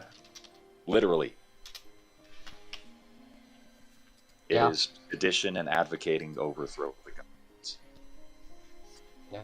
Isn't that funny? Literally in the time... not even in the time it takes for me to bake a souffle. They make it treason, high treason. It's, yeah, it's, Guys. Oh, it's fun. hello, we have another visitor. Yeah, I can talk for a few minutes. My wife's getting my kid down right now. Outstanding. Well, I only plan on David, that you? streaming for a few more minutes, Yeah. so that works out. Yeah, it's good. Oh, author, musician, gentleman scholar, David V. Stewart is with us. A hearty welcome from chat, please. Crusader against student debt again. This student debt is only one of the myriad topics that this gaming thread has been covering. Oh wait, we were talking about student debt earlier. Yes, Not much earlier, yes. again. Near the beginning, if memory serves. Yeah, Yeah, I've noticed that's been embroiling the Twitter lately. Yeah, So- this has been the typical stream tonight. Stop by for the gaming and listen to the history, science, politics, and everything else that comes up. Hey, can I just say I always love the menu music and the menu? Yeah. It's not really menu music. but like it's I always like this game. Anyway, like on the pederasty thing, this is things that it's all about how people filter these things through lenses. Um, you know, you're told that priests are pedophile priests, but if you actually look at how it is, it's really not that different from what happens in the gay community at large. And since most people, I live in California, and so I've had lots of friends who work in the gay community on, say, Castro Street, which is, I don't know, the heart of gaydom on Earth. And it's very, very common for, if you're young, underage very often, to be initiated into the gay community with a relationship with an older man, usually decades older. A really classic example is actually Irby Bill, the secular gay saint who was murdered by a fellow Democrat, if I remember correctly, and really did nothing. They named it, once they name a ship after him, you know that like we've gone off the rails somewhere along the way. But Harvey Milk had a 16-year-old boyfriend that he assisted in running away from his parents in New York. He moved him into his apartment. This is when he was working for Buckley's campaign back in the 60s. And that was a really normal gay relationship, was to have a 15, 16-year-old boy get initiated into the community by an older man who knew how sex worked, because obviously it's not as standard as it would be with a man and a woman, where things are quite normally alike. Let's just put it that way. So that's a really standard thing, and I would say most of the gay men that I've known over the course of my career in music and musical theater experienced that as boys. That is to say, when they were teenagers, they had a relationship with a man in his 30s, so 20 years older than him, that taught him how to be gay, let's say. And then after that relationship goes away, and then you are able to just be part of the gay community. So the fact that this is the normal relationship that you see kind of outed with priests, I don't know, says a lot to me about what the actual problem is. Yeah, that really says it all. It's just about noticing. I want to say it like that. Yeah, noticing patterns. Yeah. So I don't know who said it, but yeah, we're a couple years out from them being condemned for not celebrating the relationship enough. That it's like, why aren't you letting priests be openly gay at the Catholic Church? Well, the Jesuits are already hitting that one. Yep. Yeah, but the slippery slope stops wherever you force it to stop. Otherwise, things continue on with the same justifications they had before. If the justification is, well, people should be able to, love whomever they love, well, then that's also a justification for any number of perverse relationships, besides the ones that you're trying to justify with that. Just because you want to do something is not justification for doing it. I hope we would be past that point, but that's the usual logical process that you get for things like this. Yeah, that's what comes of trying to Suffice to say, absolutize the pursuit of personal preference. It paradoxically ends in tyranny, because eventually people are going to have two mutually exclusive preferences, and then you need to call on Big Brother to settle accounts. Oh, but how does it affect you? They're just two consenting adults. How does it affect your life in any way? Just be a good dude, man. Bake the cake, bigot. That's how. Yeah. Be a good dude, they say, as they... affect my life if I lived on some remote mountaintop, right? But I live with these people. These people exist in the same society as me. I have to give them, deference and things like that, depending on what the law requires, what's required by regular social relationships. So, of course, we're affected by what other people do. I've also talked about this too. You can have a certain amount of degeneracy that exists in a population, but at a certain point, it reaches like a threshold where it can cause real problems, right? Like if one person in your community is really obese, like if you imagine we're like tribal, where we have a tribe. One member of our tribe is really fat. Okay, he can't really defend the tribe very good because he's out of shape. If somebody attacks, he's not really going to help. we could sustain him, you know. But if everybody's fat, then the tribe just gets conquered. You know what I mean? So there's a certain amount where, like, well, how does him being fat affect other people? Well, it affects other people because other people have to form a collective in order to get lots of things done. Most things are not done individually, they're done with other people. So anything that actively prohibits you from doing necessary things with other people is a detriment and does affect other people. So being out of shape, being significantly overweight or obese can affect other people because it reduces the fitness of the community. If you're an alcoholic, that means you can't work at the same capacity as everybody else in the community. It affects them. But if you're completely alone, you don't have children to take care of, the fact that you can't contribute to the community in the same way everybody else does means that you're, in essence, a negative. And you can sustain a little bit of that. You know, a little, this guy drinks too much or that guy's a little fat. Not that big a deal. But if everybody drinks and everybody's too fat, then you have a problem. We're such a large and wealthy society, too, that the cost of the degeneracy is hidden from a lot of people, unless you personally know someone that's been affected by it or had to be the guy to bear the cost. Yeah, that's true. There's an interpersonal cost. If you've ever had like a drug addict in your family, there's tremendous costs associated with caring for that person and trying to help that person be better. And you do it because you care about the person and lots of other reasons, but it certainly doesn't just affect them. It doesn't just affect the person for them to sit around and destroy themselves with poison or something like that. Yeah. And now we've gone from individual drug addicts to entire neighborhoods in Philadelphia, Detroit, San Francisco being turned into open-air drug markets. Yeah. And like I said, you know, you can sustain a little bit. Like if a couple people in the neighborhood are occasionally smoking pot, that's not a big deal. If everybody in the neighborhood openly pot all the time, that's a problem. It's a problem for safety. Yeah. Yeah, getting to the point you can't take your kids to the park anymore. Problem is, Yep. Yeah. I mean, I lived out in the sticks and we found like poopy underwear at the park one day. I'm like, what is this? I moved away from the Bay Area and from LA, so I wouldn't have to deal with this. It just follows you out there. Yeah, the problem is at a certain point when the cities reach their carrying capacity, it starts to spread out to the satellite areas around cities too. Yeah. That goes for crime, that goes for vagrancy, that goes for everything. Here's a fun little thing too about California. I've noticed this at the last house I lived in, which was in Modesto, my last house. Started noticing all these homeless people at the park. This is like a nice area, like nice part of town. And I see all these homeless people. I saw the homeless population like quadruple within a couple of months.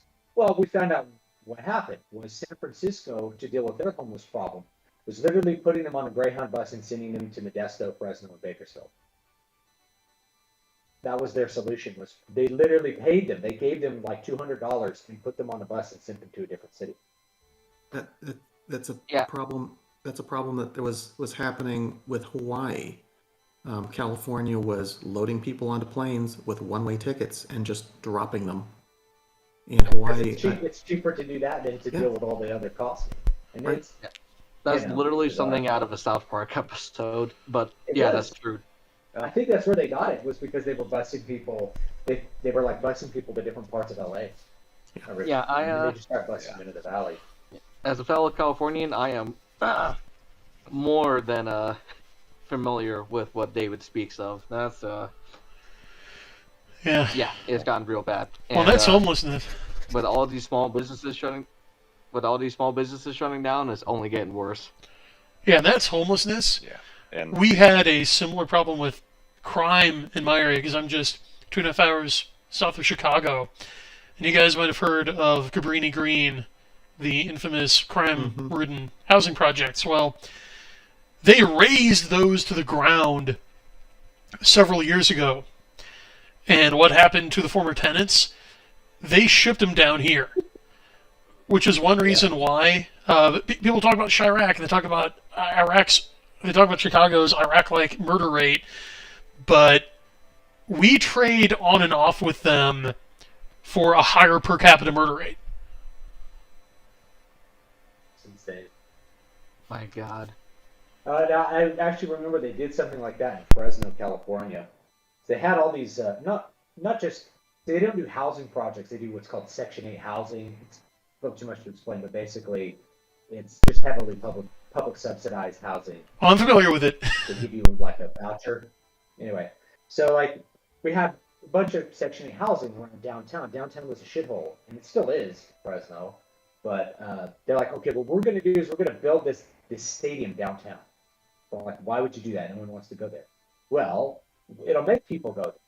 And then they started trying to condemn all of these neighborhoods, and they kicked all of the poor people out of the downtown areas. They're like, we need to get rid of all of these crime-ridden areas. So they just like leveled them, you know. Well, what did that do? That just it's kind of like I said, removing it. They think they're removing a tumor, but they're really doing is like popping it and making it metastasize. It just went all over in different other parts of the town. So people just ended up in different parts of the town. They had to make new Section 8 housing. You had new slums where there weren't slums before. It didn't solve anything. It just moved the problem from one area to a different. That's what happened when LA got rid of Skid Row and bulldozed it. And before the Olympics, they're going to do it again, and it's only going to get worse again. Yeah. I mean, they had typhus in Skid Row. Didn't they also have Black Death in Skid Row? They have that in City Hall. Yeah, people in City Hall were getting typhus from fleas from the homeless people in Skid Row. They also found literal plague rats in LA Did City they? Hall. Okay, I was saying, I'm wondering, I made this as a joke. I was like, the question is, where's the plague going to come back first? Is it going to come back in LA or San Francisco? Well, I guess the answer was LA. Yeah. That's I remember reading about that. I'm like, oh, well, that's wonderful. Bubonic plague, great. Well, speaking of follow-on effects for degeneracy, I actually, way back in the day, used to be in favor of pot legalization because I figured it was basically the same as alcohol. And then my state actually went and did it. And we went from, nice, tidy, not a whole lot of crime or homelessness to now there's a homeless person on every corner. And the Cuban cartels started moving in. Yes, the Cuban cartels.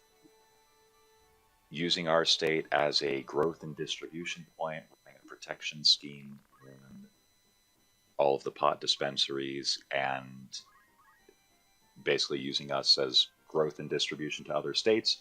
And then they decided to move on to selling heroin inside, along with a bunch of financial crime and credit fraud and all that stuff. Yeah, you can charge more for heroin. Yeah.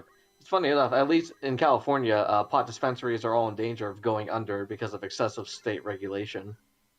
Yeah, this was it's sort of like cigarettes in New York.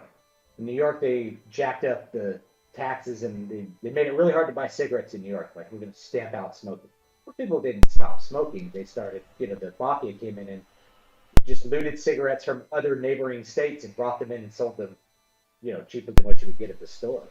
So instead of having cigarettes at the store, you ended up with cigarettes being sold by the mafia, because you didn't eliminate cigarettes from New Jersey.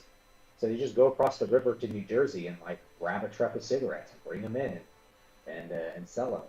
In fact, wasn't I don't need to bring that up. I was thinking of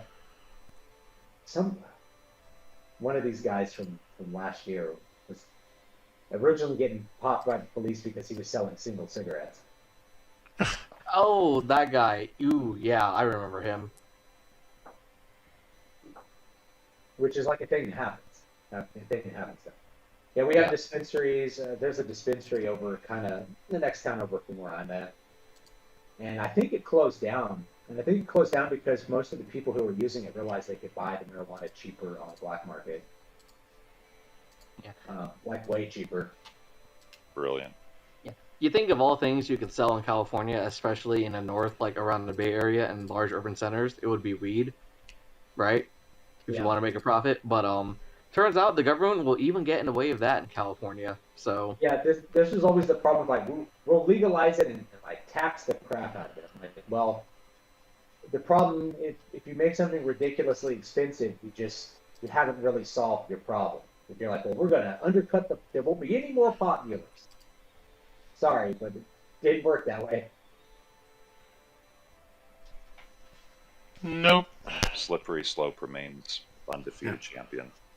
I guess The only thing- what I'm waiting to Sorry, see is if we start seeing within the next 6 to 12 months resistant TB outbreaks. Oh yeah. Well, when I was a public school teacher, which now was several years ago, but we had a lot of kids who come in from Mexico and stuff who were TB positive or had tuberculosis. They weren't actually supposed to go to school, but because of the way bureaucracy works, no one ever followed up on it. So you could find the records of them having tuberculosis like when you look them up, because teachers actually had access to all. But like, this kid had tuberculosis. Isn't there some sort of like protocol for that? Lots of kids were TB positive, but they didn't do anything about it. So I could totally see a significant tuberculosis outbreak, at least in some urban center, which it reaches enough people that you can get that. It's already happening. You've got to. Yeah, really quick. I guarantee it's happening because I've been seeing scattered reports of people, especially in California, saying, I've got these respiratory symptoms and others. I've been tested multiple times. It's not COVID. It's not the flu, but I've never been sicker in my life. I can't walk a block without doubling over, gasping for air. Yep, and it's about what is it, 6 to 18 months of incubation in some cases, and the more contact you have, the more likely it's going to start ramping up, and then it will become exponential at some point. Yeah, and lots of people never develop like significant tuberculosis pathology, but they still could spread it. It's one of the reasons that there is a tuberculosis vaccine, but once you give it it's not that effective. It is effective, to a certain degree. So if you were going to a place that had lots of tuberculosis, it'd be worth it to get it because it offers some protection against it. But once you have that vaccine, you will always test positive for tuberculosis, which means screening. There's no point in screening. So there are tuberculosis vaccines, but is that another thing we want to add onto our vaccine schedule because we just couldn't be bothered to screen for it anymore, or what? Well, that was one of those vaccines that actually works. So Yeah.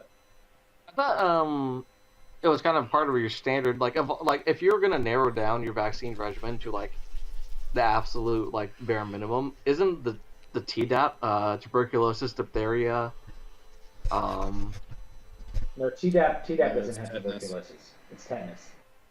Oh, well, Yeah, tetanus, diphtheria, tuberculosis pertussis, still- whoops.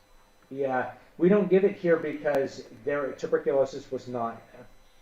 We had controlled it enough with screening and regular, regular non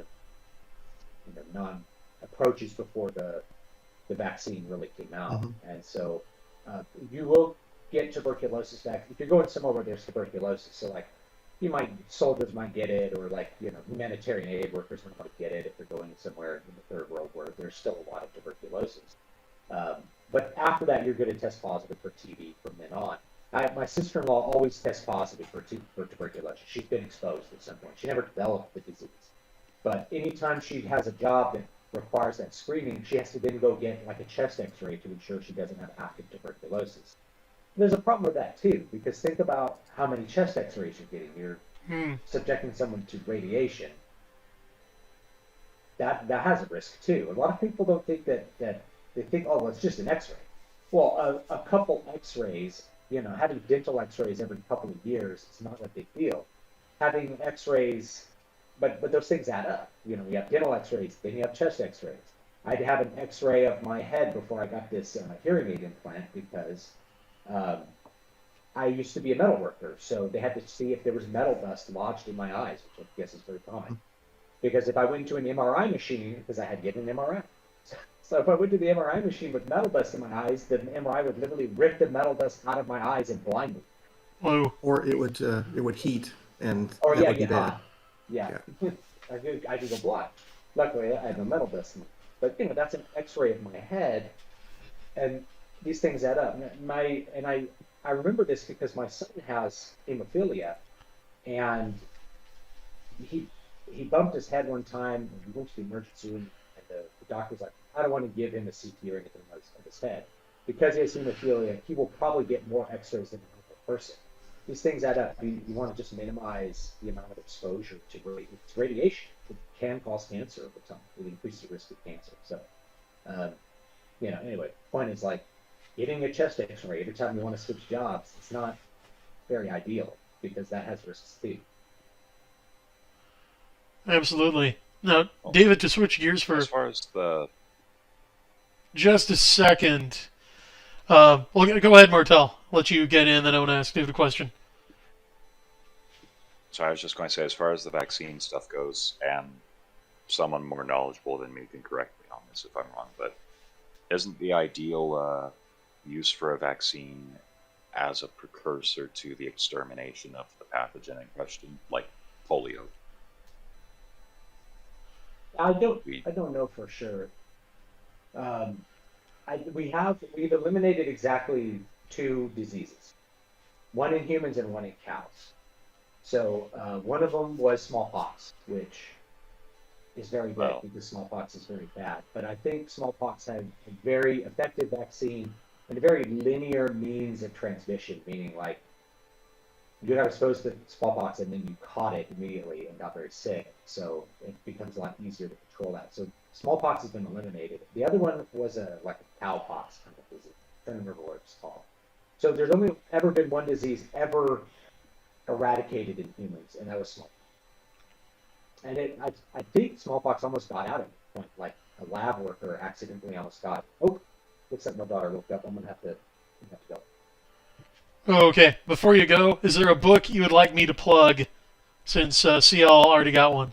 Yeah, we'll do the Wasting Desert, the new one.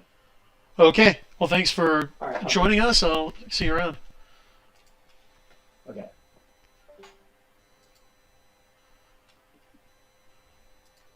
Hey, Martel, it sounded like you're about to say something there about the smallpox.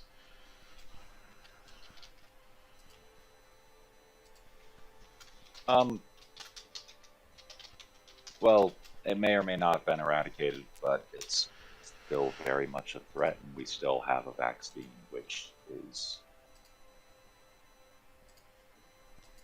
I'm given to understand that it has a 5-year window of effectiveness, at the end of which you would need to get it again, but for those 5 years it actually works. And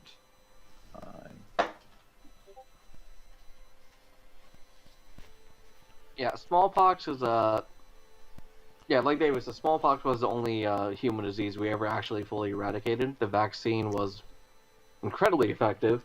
We still have it. But yeah, there has been more than one scare actually, because we still actually have 2 smallpox samples, in like at least 2 in like labs heavily guarded. But there's been more than one scare, or even just by accident, they were almost released out into the wild. Well, Which would be catastrophic. and wasn't the smallpox vaccine actually derived from cowpox, which is just like a weaker version of the same virus? yes. Actually, it's funny. It was first noticed, like, I think in the 1600s. Yeah, the 1600s. That milkmaids who, milked cows, right? Yeah. They would develop cowpox sores when they catch it, and then they would be immune to smallpox. So that was where the early form of the smallpox vaccine was first derived.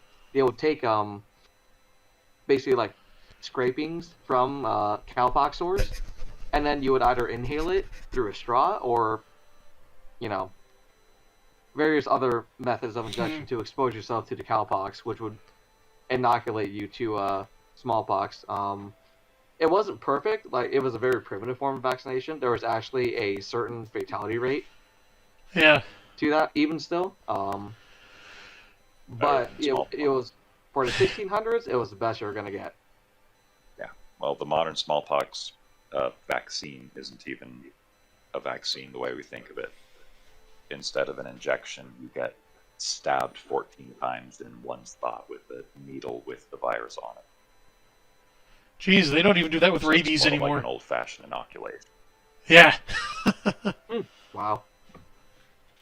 Yeah, it's a what, bifurcated needle, and you essentially jab or just tear up the skin. Yeah. Fun.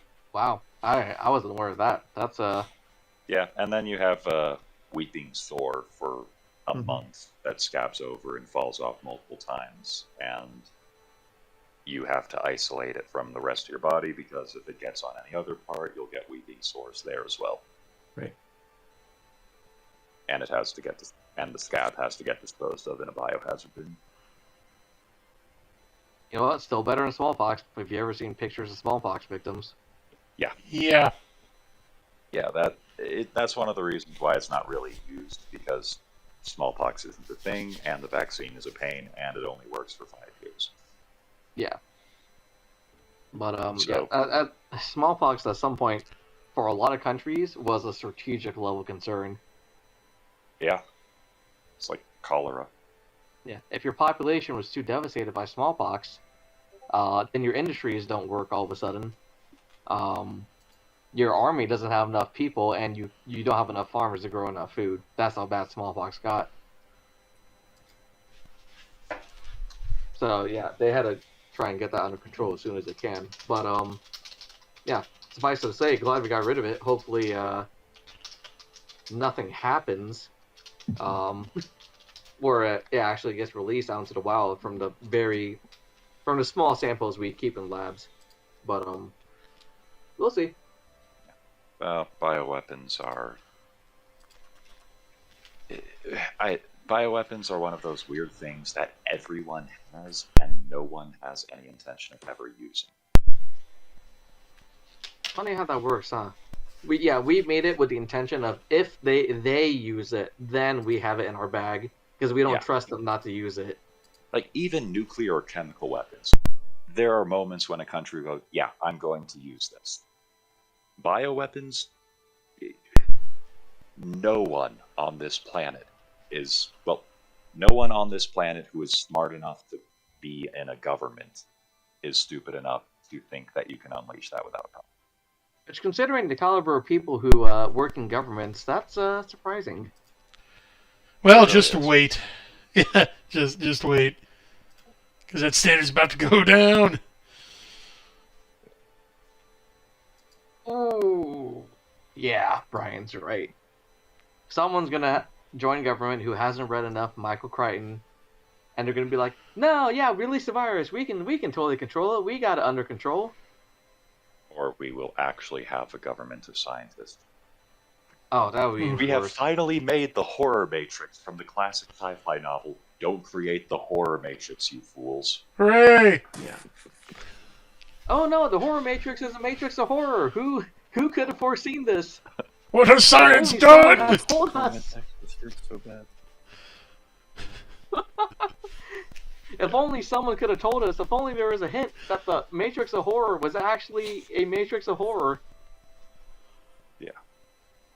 Or it's like all of those people dabbling in witchcraft these days. Like, have you not seen literally every story ever made in which a magician calls up a demon and it dooms him? Has no one paid attention to that? No, I haven't seen it. You have to tell me. How did they end? There was a... Usually ends with the magician getting... But sometimes, like in Dr. Faust, it ends even worse. Oh boy, that makes me want to do it right now. I'm sure it'll end differently for me. There was a... Yeah. There was a post But from a mod. Even the pagans have stories about do not call up demons. Yeah, there's a mod on r/atheism who thought he was being clever when he said, "Well, people ask me, well, as an atheist, aren't you afraid of going to hell?" Well, one, I don't believe in an afterlife, but okay, hypothetically, like That let's thing. let's say I die and go to hell. Well, I'll immediately ingratiate myself to Satan until I become as right-hand man, and then I'll stab him in the back and take over. And the response I saw was, oh, sure, yeah. Satan is going to pass over, like, Stalin and Hitler and Mao is his right hand and choose you. He's going to choose some goon from the internet. Good luck with that. Because that always goes well. Also, you think that you're going to be able to successfully betray someone whose titles include the Father of Lies and simply the Deceiver. Well, that's what happens when you worship your intellect me. instead of using it. You know what? That's a good one. I like that. That is very apt. I stole that your from intellect instead of using it. I stole that from Shay as well. I'm kind of in that mindset, but yeah, you're talking about a pure spirit with Euphoria, Brian. Sorry. Intelligence 16, wisdom 4. Ooh. One stat shy of a cleric. Yeah. Only most of these people, if we're going by the Gary Gygax, make a D&D character out of your real-life self, would be sitting at about an intellect of 11 or 12. Also true. The guidelines for that were take your IQ, divide by 10, that's your intellect. Round up or down.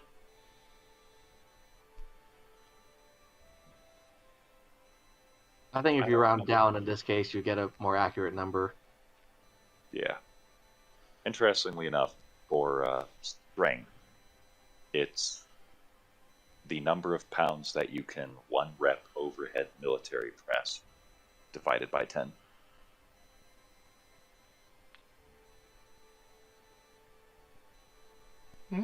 Fascinating. I should try that next time I'm at the gym. Yep. Oh, that's good motivation to get strong. So your D&D character can get strong too. And then for wisdom, you start with 20 and then subtract the number of hours you spend playing D&D per week. The actual way that they determine. Yeah. Nice.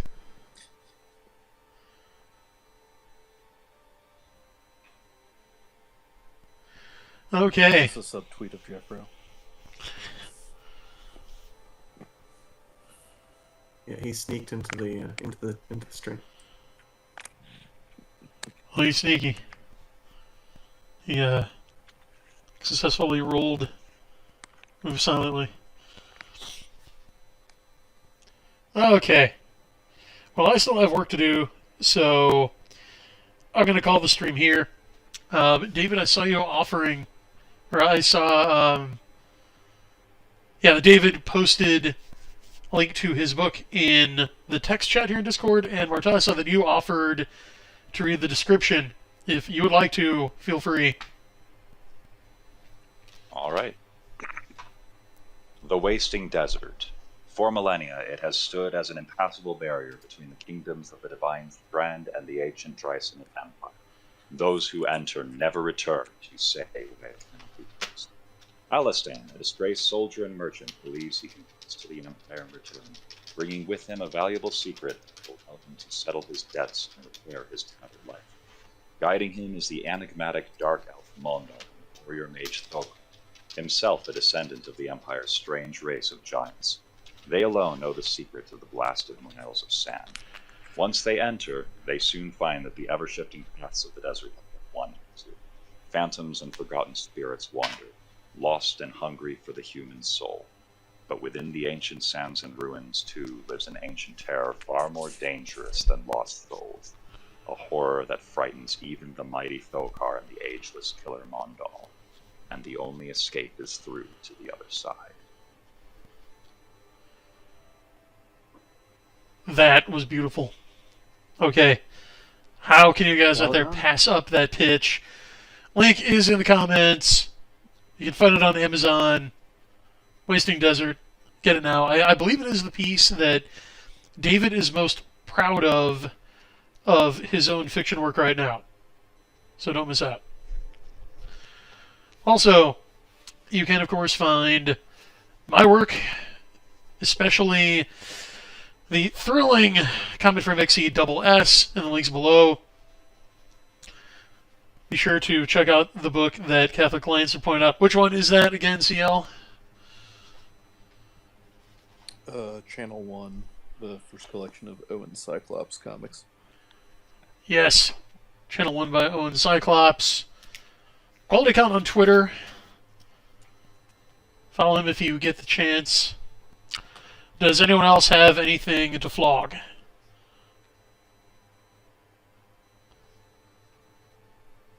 Nothing for me at the moment, though I'm working to change that. Alright, climb that ladder. No flogging tonight. None? Okay. Fair enough. Oh, 1 minute of news from earlier that Martel might have missed is Comet Frame Exceed RPG Handbook is almost done. I have finished transcribing all of the character stats for the characters of the first book and all of the mecha stats from the first book. And it just needs a little more polishing. So check your inboxes, those of you who backed this year's Indiegogo campaign at the RPG levels. They'll probably be getting a surprise soon. So, that's going to do it for us here at Geek Gab Retrospective tonight. I've been your host, Brian. My co-hosts have been... Sound off, guys. Crusader Saracen. Ardenon Studios.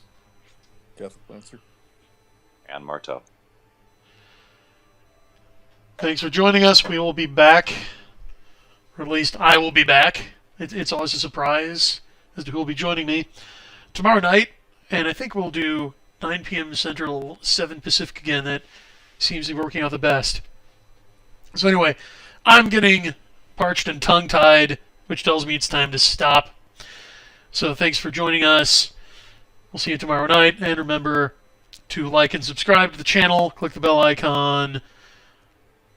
Tune in tomorrow, because games are always better in retrospect. Good night.